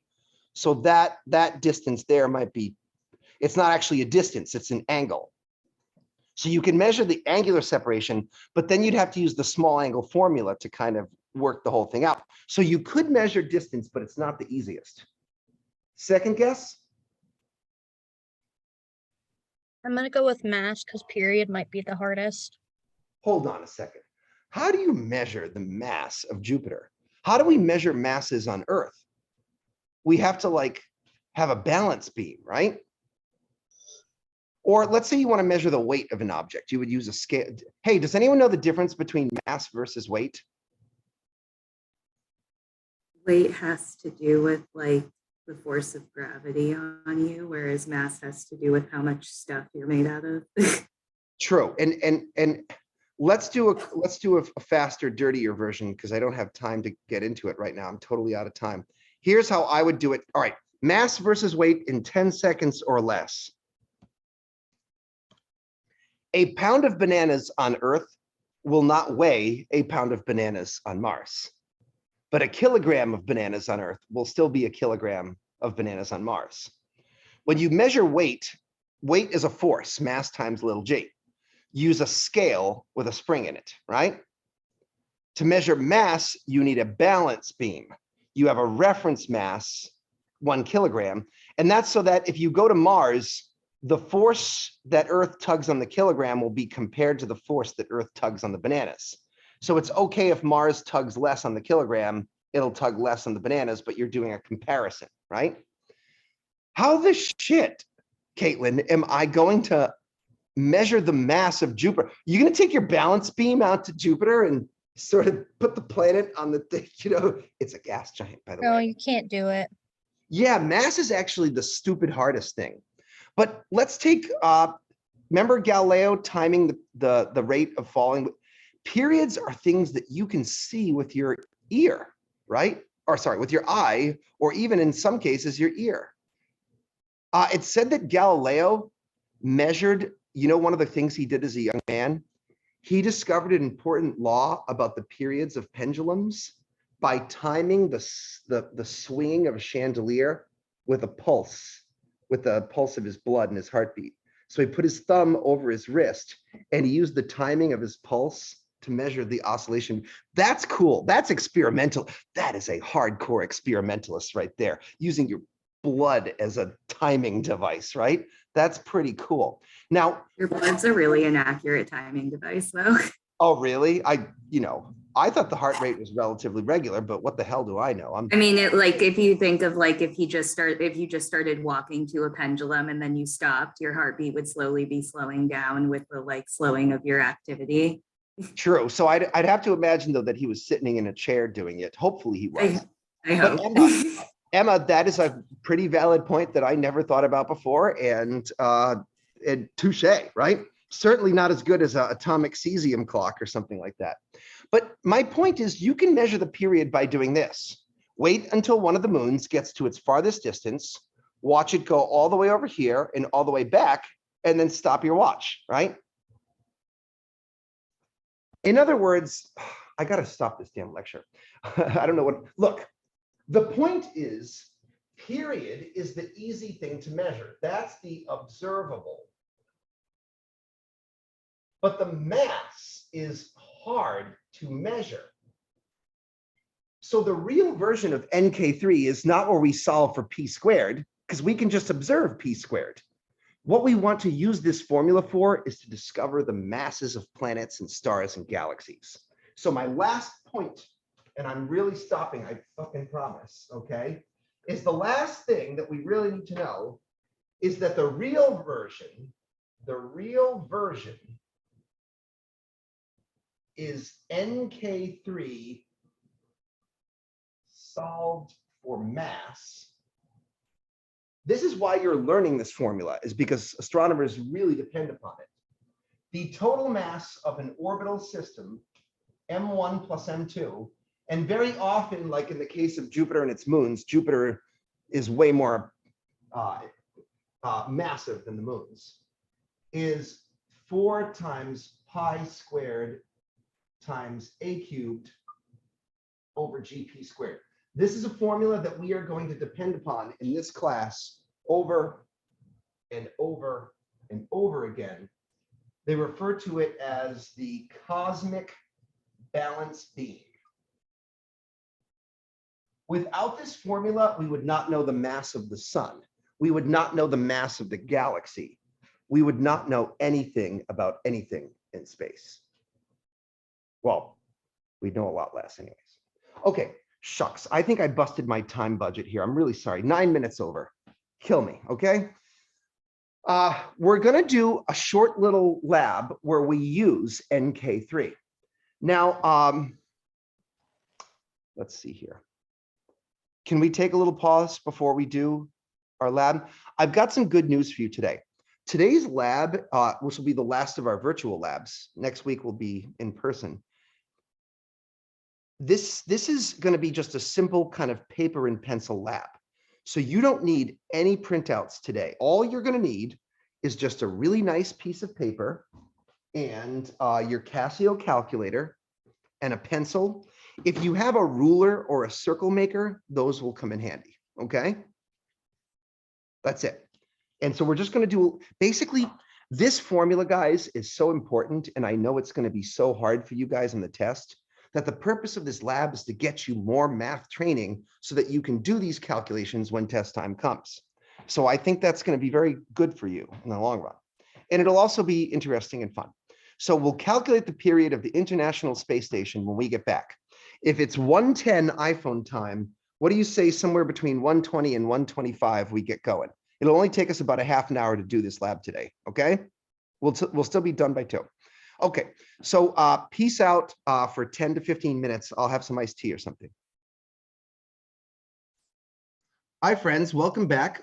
We're about to do Lab 4, calculating the period of the International Space Station. As I was telling the students before we started our recording, you're not going to need much to do this lab. I got myself some very nice graph paper that I can sort of do this exercise on, but any kind of paper will do. You can put this right into your notebooks and take a photograph of it. But if you have either a compass or some kind of a fun circle maker, that might be nice. I might actually go for gold here and actually use a compass so I can set the radius the way I want to. You'll need your calculator, a pencil, maybe a ruler, Newton's version of Kepler's third law. Newton's version of Kepler's third law is a lot when you learn it for the first time. Many, many possible mistakes that you could make. And I need you guys to be able to use this equation all the time going forward. So I want to make sure that we can slowly go through it, that we can perform these calculations together, and sort of have everyone hold up their calculators and demonstrate they're getting the right result. So I guess I'll focus on the 5 of you since you're sharing screens with me. Let's take a look at the International Space Station. So if you don't know too much about it, the International Space Station, or the I.S.S. as it's called, is a collaboration between NASA and the European Space Agency. I'm just going to type I.S.S. into Google. And the Russians are on it. The Japanese have a module.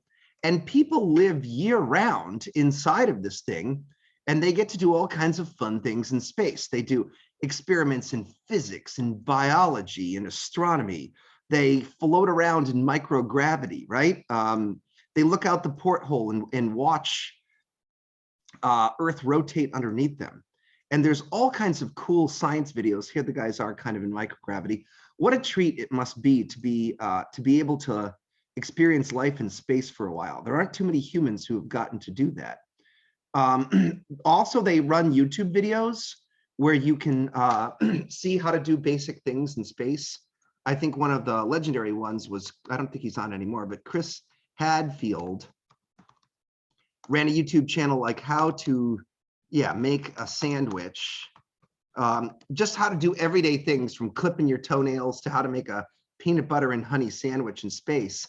And there are all these kind of cool things tortilla that you don't think voila. of. A weightless tortilla. Okay, we got 1 tortilla. Whoa, Like things that you don't think about because you're so used to having gravity do things for you. These are really funny. Fortunately, we have space scissors. They're attached by a tether so they don't go floating. Space scissors. Take the scissors, cut open the peanut butter pouch. Peanut butter's open, squeeze it onto the tortilla. He's got to press it on there. There's Now, no a little gravity. honey. Look at that. Hey, It's notice something Velcro is cool honey, right? float up. Here's my favorite part of this All video. closed up. When he actually eats it. Ready? Watch The this. envelope of peanut butter and honey is ready to eat.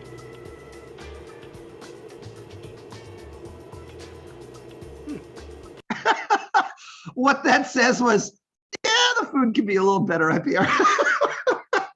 Doesn't look like they're having steak tartare in the international. Maybe they are. I don't know. Anyways, here's the point. If you know when to look, you can actually observe and see the International Space Station fly overhead at night. And I've done this with students so many times. I'll be out at the observatory. One of them will say, hey, B, there's like the ISS is going to pass overhead. And it reflects sunlight off of its solar panels. So you have to get the angle just right. But when you see it, it looks like this brilliant, bright star, even brighter than a planet, but it's hauling ass across the sky. You can tell it's much higher than an airplane. You can tell that it's in space, but it's just moving so quickly across the sky. So you see this bright star go overhead. It's kind of a cool party trick. I'll show you where to look it up later so you can You can sort of anticipate, you can actually get a thing on your phone, an app on your phone that'll tell you when the ISS will be visible overhead. The ISS is not orbiting the sun, it's orbiting Earth, right? That means it's the perfect opportunity for us to test out our Newton's version of Kepler's third law and calculate its orbital period. And that's the business of today. So let's be about that. I'm going to see if I can't use my remote iPhone for this task here. So share screen to iPhone. Screen mirror, Zoom, come on, baby. Hopefully this connects smoothly, and it does. Very happy. Former student Joel actually gave this to me, his old iPhone, and I am so indebted to him. If you're out there, Joel, thank you so much. Okay, so let's see here. Actually, I think I'm just going to take the piece of paper right out. Okay, so here's how we can do this. Let's start with our name, okay, up at the top of the page. Let's see here. So we'll start with our name. Usual things we do. We want to do, this is really important, as I've been badgering some of you during homeworks, which, by the way, I'm a little behind on the homework grading. I need to catch up with that, so bear with me. Okay, sharp pencils. And you're either in section 001, that's the day class, the night class is 102, and the online version is 600. So you're in one of those three sections. Only write your own section down. And this is going to be lab number 4. The title of the lab is just the period of the I.S.S, which is International Space Station.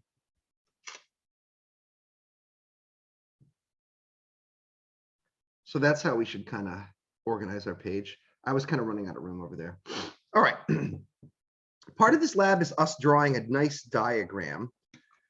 So I want to make an Earth that's, you know, about yay big or so. So I might set this, this is actually a pretty, I might set this to about, I don't know, almost 3 centimeters, maybe a little under. Maybe I'll do 2.5 centimeters in radius. It helps to have some padding underneath you when you use a compass. Learn this one the hard way. On top of some cardboard here, or something like a good notebook. All right. And I'm going to sort of hold my compass. I don't know if you guys can see this here. All right, so these are skills that I eventually would like to teach you guys, and I'm going to kind of lean and spin. Okay, so I can't hold my iPhone while I do that, so I'm going to lean and spin.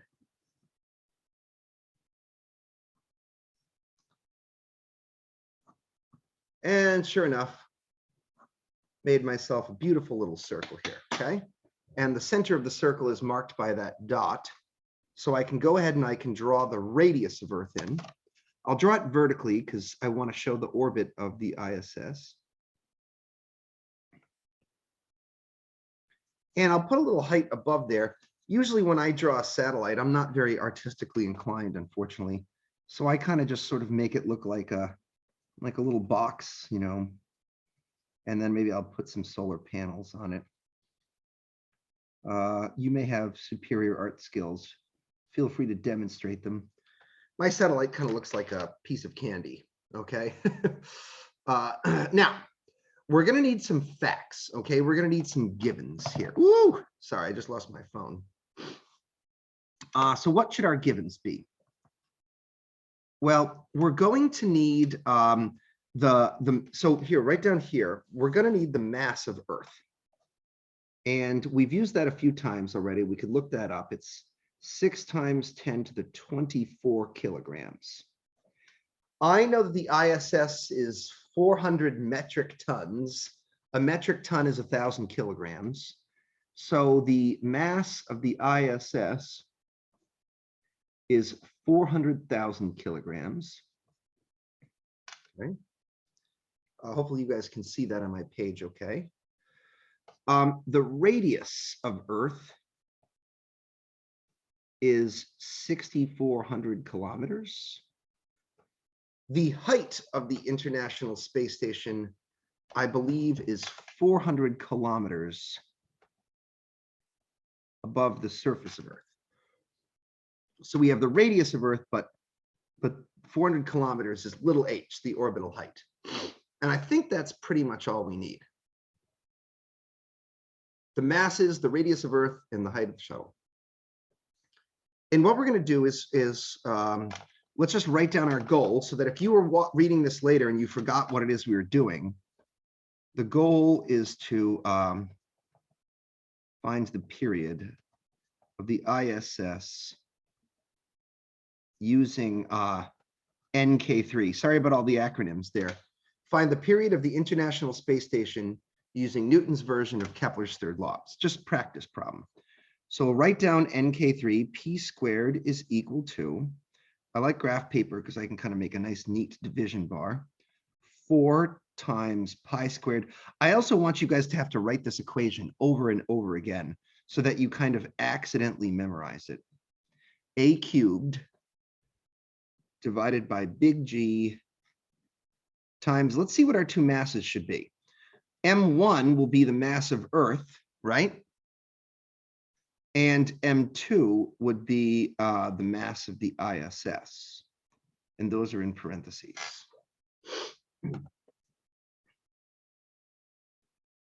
Now, we know 4 and pi, those are just numbers. They're buttons on our calculator. Big G is the universal gravitational constant. That has a value of 7 times 10 to the negative 11 meters cubed per kilogram per second squared. So we've got these three guys under lockdown. We'll deal with the masses in a minute. Let's first focus on the A. Students, do you know what, oh, sorry, my phone keeps falling out of my high-tech phone holder. Do you guys know what the A would be in the current setup? What is A, sorry, what is A supposed to be normally?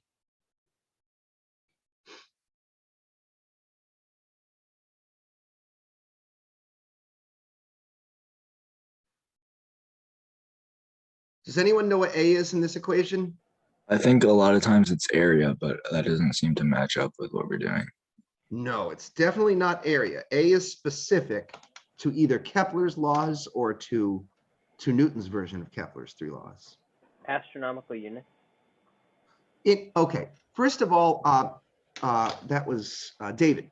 David, in Kepler's version, A was measured in astronomical units, but what were you measuring?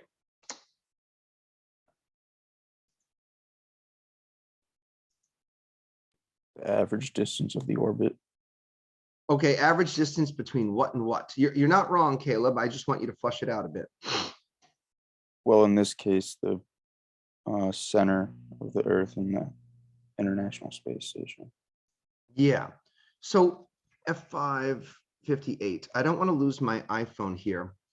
In good old-fashioned Kepler's law, where a planet orbits the sun in an ellipse, A is either the average distance between the sun and the planet, or you can also think of it as the semi-major axis of the ellipse, half of the major axis. But what it really is, it's just the distance between the two orbiting bodies. Like if you look at NK3, let's freeze this for a second, if you guys can see. A, the semi-major axis. Now, usually what we're going to do in this class is we're just going to assume that the orbits are pretty circular. The semi-major axis is the distance from center to center of the two orbiting bodies. That's what A is. And that's what Caleb is telling us, that A, whatever its units may be, A is the distance between the center of the two orbiting masses. Okay? Kind of like the radius of orbit. It turns out that the I.S.S. has a pretty circularized orbit, right? So what would you guys say the A would be here?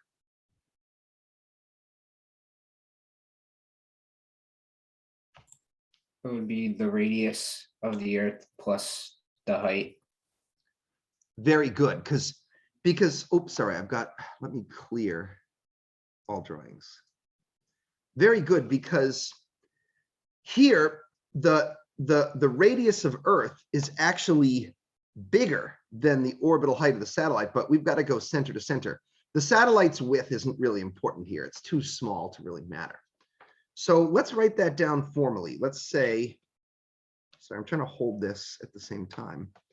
Let's say A should be the radius of Earth plus the height of the satellite, which equals 6,400 kilometers plus 400 kilometers.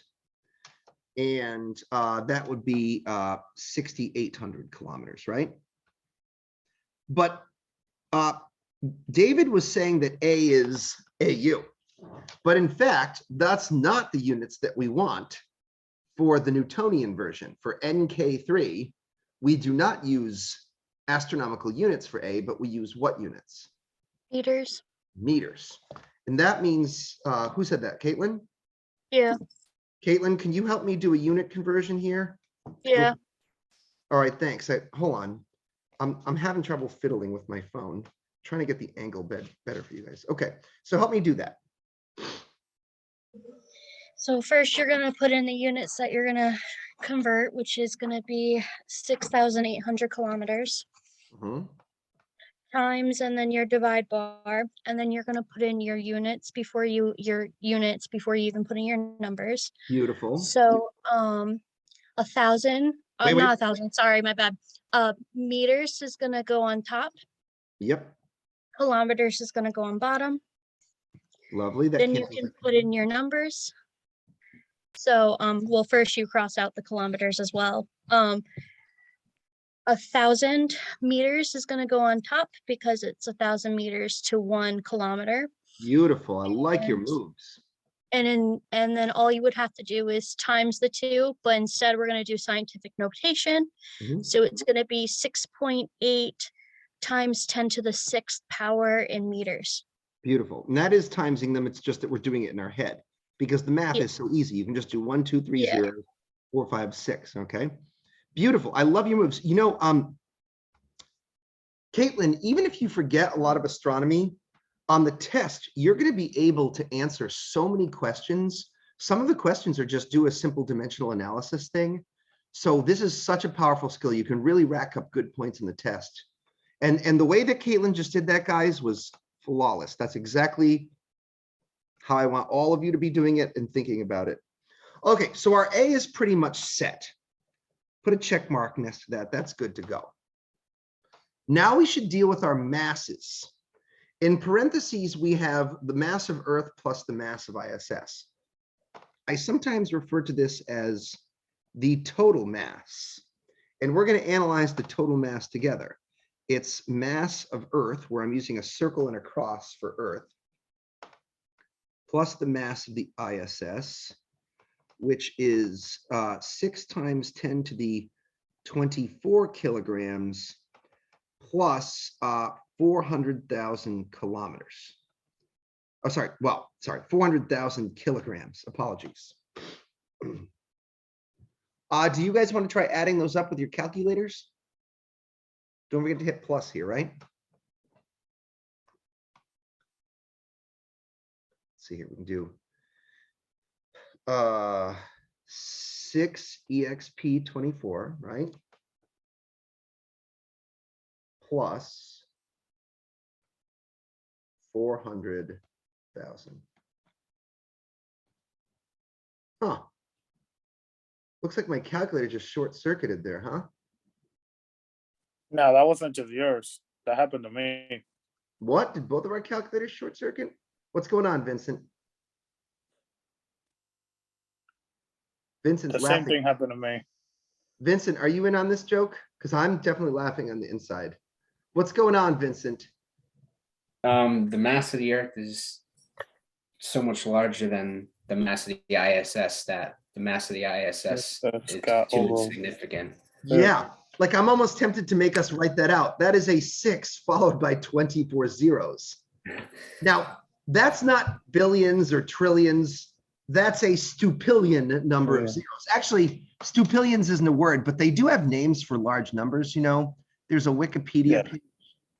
Quintillion and all that stuff. I'm not that good at it. Names of large numbers. Okay, so let's see what the closest, here, get rid of that annotate. What's the closest names of large numbers? Okay.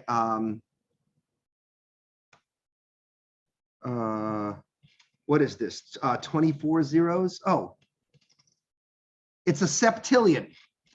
That's 6 septillion. 6 septillion plus 400,000 is basically still 6 septillion, right? So, oh shoot, did I hit? Is my phone still active? There we go. Okay. So anyways, you guys get the joke, or Vincent gets the joke. You can neglect the mass of the I.S.S. It's really not going to affect it. And you got to know when to play those reindeer games. So that whole parentheses thing just boils down to the mass of Earth. Now, we're going to rewrite it again, but do you see that square? Here's what we're going to do next time. We're going to flop the square to the other side of the equation. And what happens to that square when it goes over to the other side? Square root it. Okay, square root. Okay, so I want you guys to watch my good math style, okay? So here we go. We're going to do p squared. I'm sorry, not p squared. We're going to do p, just p. Now watch this. I'm going to make a big, neat square root. I don't do no sloppy square roots, and neither should you. We're going to have a nice, big, giant square root because we're going to put a lot of gunk in it, okay? There's a lot of gunk that's going to go in here, and I'm going to make a nice division bar. Nice big one. Okay, so p is the nice, big, neat square root of 4 times pi squared times, here I'm going to use parentheses for the units. My A was 6.8 million meters. This is why we use pencil. Okay, 6.8 times 10 to the 6 meters. That's going to be cubed. And we're going to divide by big G, which we know from up here is 7 times 10 to the minus 11. We're going to write its units in too. That's good style. Meters cubed per kilogram per second squared. Times here for M1 plus M2, all we really need is the mass of Earth because the mass of the shuttle doesn't matter.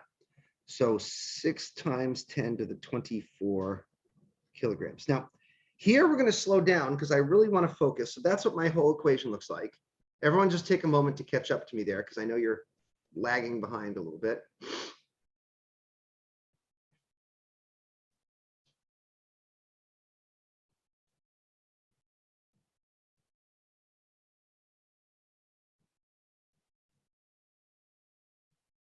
How's everyone doing? Do you guys have that down? Or are you still working? Caitlin's good. Anyone else? Can you show the whole mass total equation above it? Yeah. Does that make sense what we did there? You can even write in the word neglect here.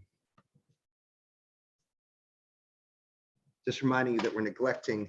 I wanted to show it to you symbolically. And so there's the whole paper so far, if that helps. Is that helping you? I'm all set, thanks. Okay. Anyone else need another second here, or can we move on? Okay. Listen, guys, in some ways, the entire point of this lab is just going real slow and making sure that you guys can handle punching this in. There's a lot of places where you can make mistakes. Let's talk about them. Do you see that cube? That matters. It's real easy to forget that cube. Here's another thing. Probably the hardest part is right here. I know this says times, but the problem is that your calculator does not know that both of these are supposed to be in the bottom of the fraction. So even though it says times there, when we punch this in, we're actually going to hit divide when we get to this part. This is one of the biggest tricks, is that you're dividing by G, but then you are also dividing everything by the mass of Earth. So why don't we all just kind of do it together, okay? So maybe we can just do it right the first time. Sorry, I'm just trying to hold this. Let me reduce the light intensity there, get rid of something there. Okay, so we're going to do 4 times pi, just hit exp. We have to square pi, boink, times 6.8. We're going to do exp6. We will not forget to cube. So to cube, we're going to go shift. And then there's x to the power of 3. Boink. Notice that shows you the cube of that number. Now we will hit divided by G, divided by 7 exp negative 11. And here's the critical moment. When we get to this part, we will hit divide. Divided by 6 exp24. Then we will hit equals. Now that's not the answer. That is all the stuff that's underneath the square root. So now we will square root the entire bada boom bots. We'll hit shift, square root, boom. And is that what you guys have in your calculator? Hold them up. David, it didn't work out so well. Vincent, can I see? You got it, Vincent, right? Yeah, cool. How about, now look, I actually want to take a minute here to work through this with you guys, because I know that not everyone will get this the first time. Caitlin, how did it work for you? No good? No. Okay, so Caitlin, we got to work with you. We got to work with Vincent. How about Emma, Mikey? Nice, Emma. Wait, Mikey, you have a 0. Mikey, can you punch it in again? Do you want to try one more time to get David, Caitlin, Mikey? Do you want to do this one more time together? I'm sure you're not the only people, okay? Okay, so I want you to try to keep up with me, okay? 4 times pi, just hit exp for pi. Now we're going to square it.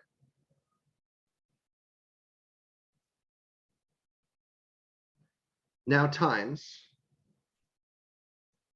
6.8 exp6. Now we got a cube. The cube is in orange here, so we have to do shift and then this button. That's the backspace, but it cubes it. Is that what you have so far, Caitlin? Mikey? Yeah. And David? You here with me, David? I don't have that calculator. Well, F you then, like seriously. Oh, that's right. Sorry. Listen, that's because you're not at home, but you have it normally, right? You wouldn't play me like that, like the way Emma's trying to play me, right? See, Emma at least got the right answer, so it's hard for me to bitch at her. Oh, this is why I told you I don't want fucking people having 60 different calculators. This is exactly what I'm talking. All right, you know what? I'm going to proceed. Divided by 7 exp negative 11. Here we go. Divided by 6 exp 24 equals. And now we do shift square root. Caitlin? Mikey? Mikey? Show it to me. All right. Now I have to decide about David. See, I promised myself I wouldn't get sucked into. If you're going to be using an unorthodox calculator, you better know what the F you're doing. David, I'm assuming it wasn't your, well, I mean, it's your fault ultimately, but you were working in a different place today, so you didn't think things through carefully or something, right? What do you got? Yeah, David, you at least share video with me and that makes me like you. Okay, hate that fucking calculator, but I can tell you how to do it. First of all, that's a line entry calculator. So like Emma's, you probably want to do the square root first. So find your square root key and hit that. Then do 4 times, do you see your pi key? Wait, what's the model of your calculator?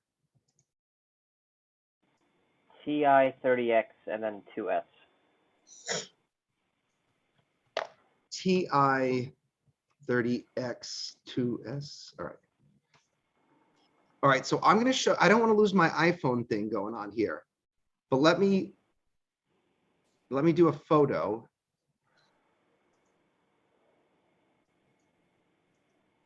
So I can see what I'm up to here. All right, David, I can't even believe I'm doing this, but it's because I like you. That's the only thing. All right, this is what we're going to do, okay? So you're going to hit, let's see, you're going to hit square root. Where is it here? So second function square root, okay? And that should open up some parentheses right after the square root, correct? David, you got to fucking talk to me here because you're going to do second function. All right. Then you're going to do 4 times pi.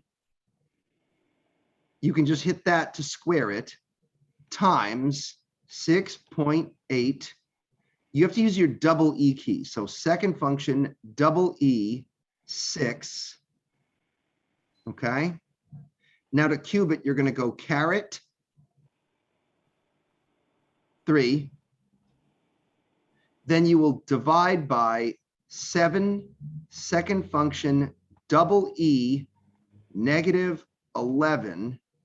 Then you will divide by 6 second function double E 24. Fucking bastard calculator. Then you will hit close parentheses and then equal. Did you get it? I'm trying. I don't even care if you got it because I'm not doing it again. I can't even believe I messed around with this vulgar, disgusting excuse for a scientific calculator. Okay, listen, do you understand now? Now, do you understand why this is a big deal for me that everyone gets the same fucking calculator so I don't get sucked into this shit? Okay, anyways, what's my final answer? How should I round that?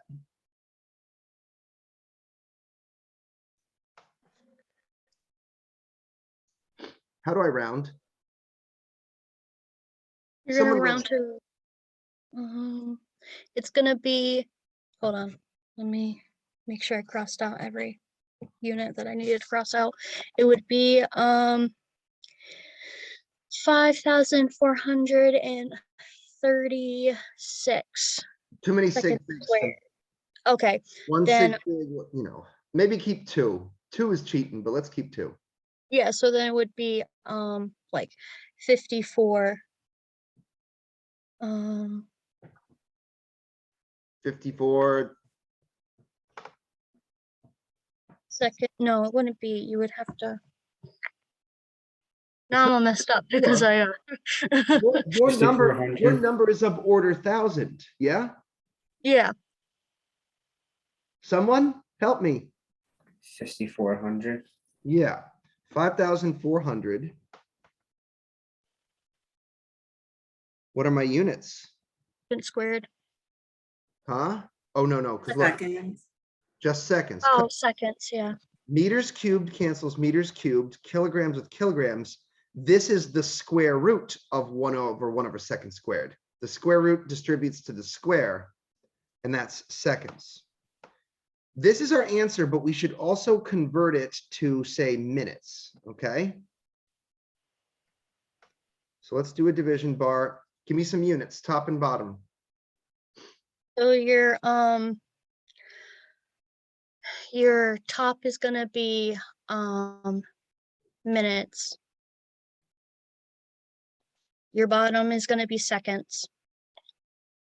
And then those cancel out. Your top number is gonna be 1 minute. Mhm. 1 minute equals 60 seconds. So then you're gonna divide 5,400 by 60.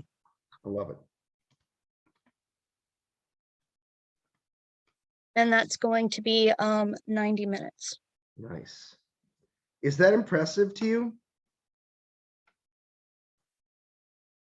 Yeah, because that's about an hour and a half. Yeah. How many hours does it take to take a plane to California? Like 4. 4 hours. This thing goes around the entire Earth in an hour and a half. Isn't that crazy? 1 hour and a half. Okay, now, does everyone have this? Make sure this is what we're going to be turning in. I've got 1 or 2 more things to say and then we'll stop. Is that cool?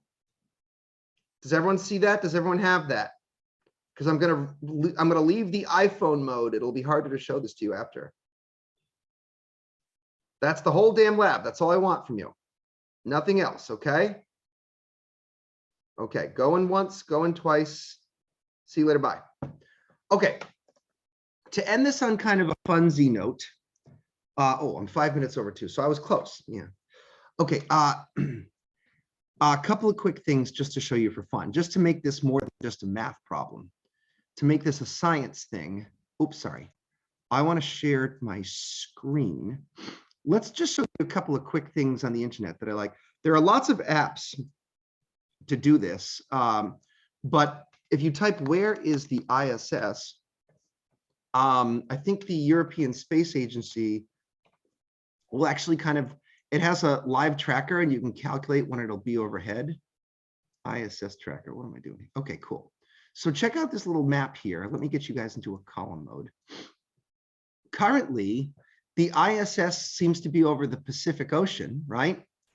And it's in a polar orbit, so it goes above and below the North Pole. And the next hour and a half, it's going to come up over sort of Washington State. And actually, I wonder if that orbit would actually be visible from Rhode Island, because it's not too far, but it's during the day, so you won't see it. You got to wait till it comes overhead at nighttime, okay? So an hour and a half from now, it's nighttime in Africa, and people in the Congo will actually probably be able to see it fly overhead, which is pretty dope. We can track here and put in our latitude and longitude, and it'll tell us, you know, when it will come up next. One other thing I wanted to show you, because it's kind of dope.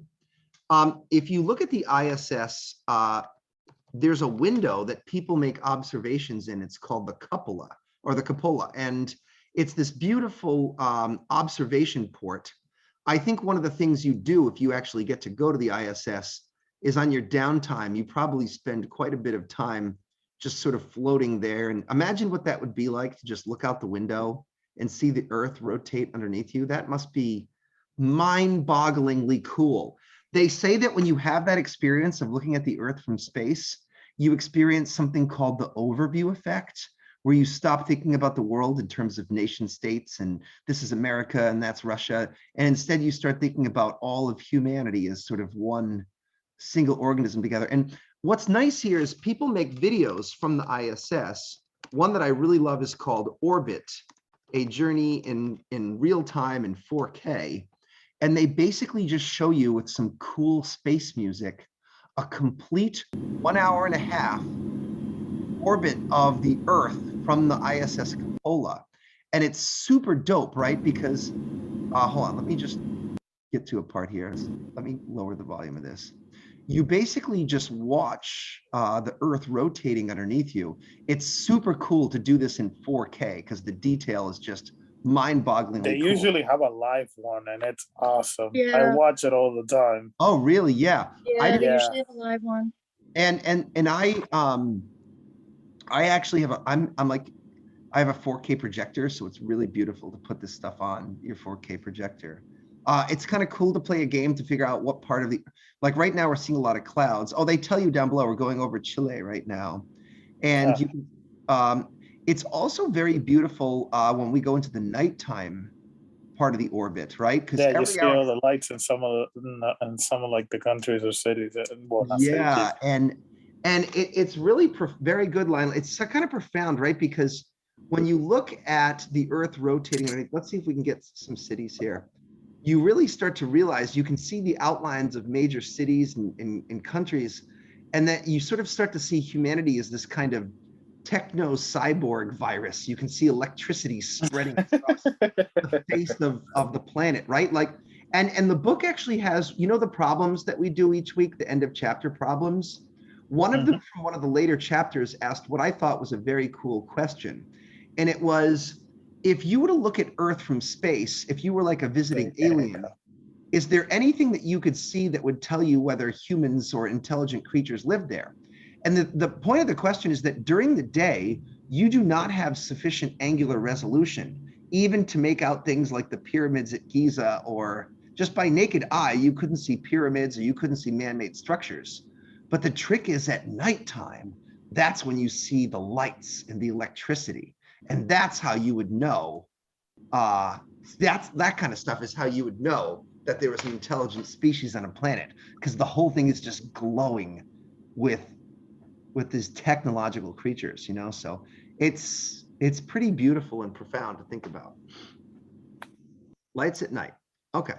Well, I hope you've enjoyed our orbit around the Earth. We did it in less time than the International Space Station takes to go around the Earth. So that's something. On Thursday, we will continue to cleaning up scraps from chapter 4.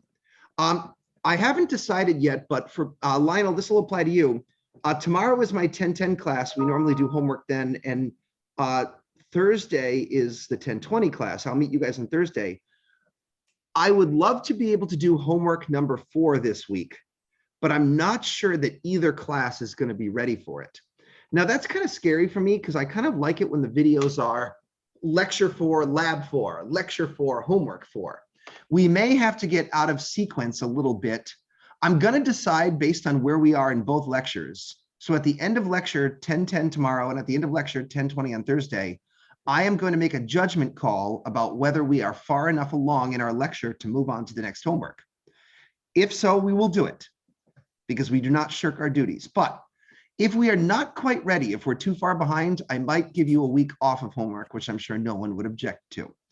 But Lionel and friends, can I wait until Thursday or Wednesday? I'm going to wait until the end of lecture to make that call. But that's a possibility. If not, no big deal. It just means that going forward, our homework will be a week behind, you know.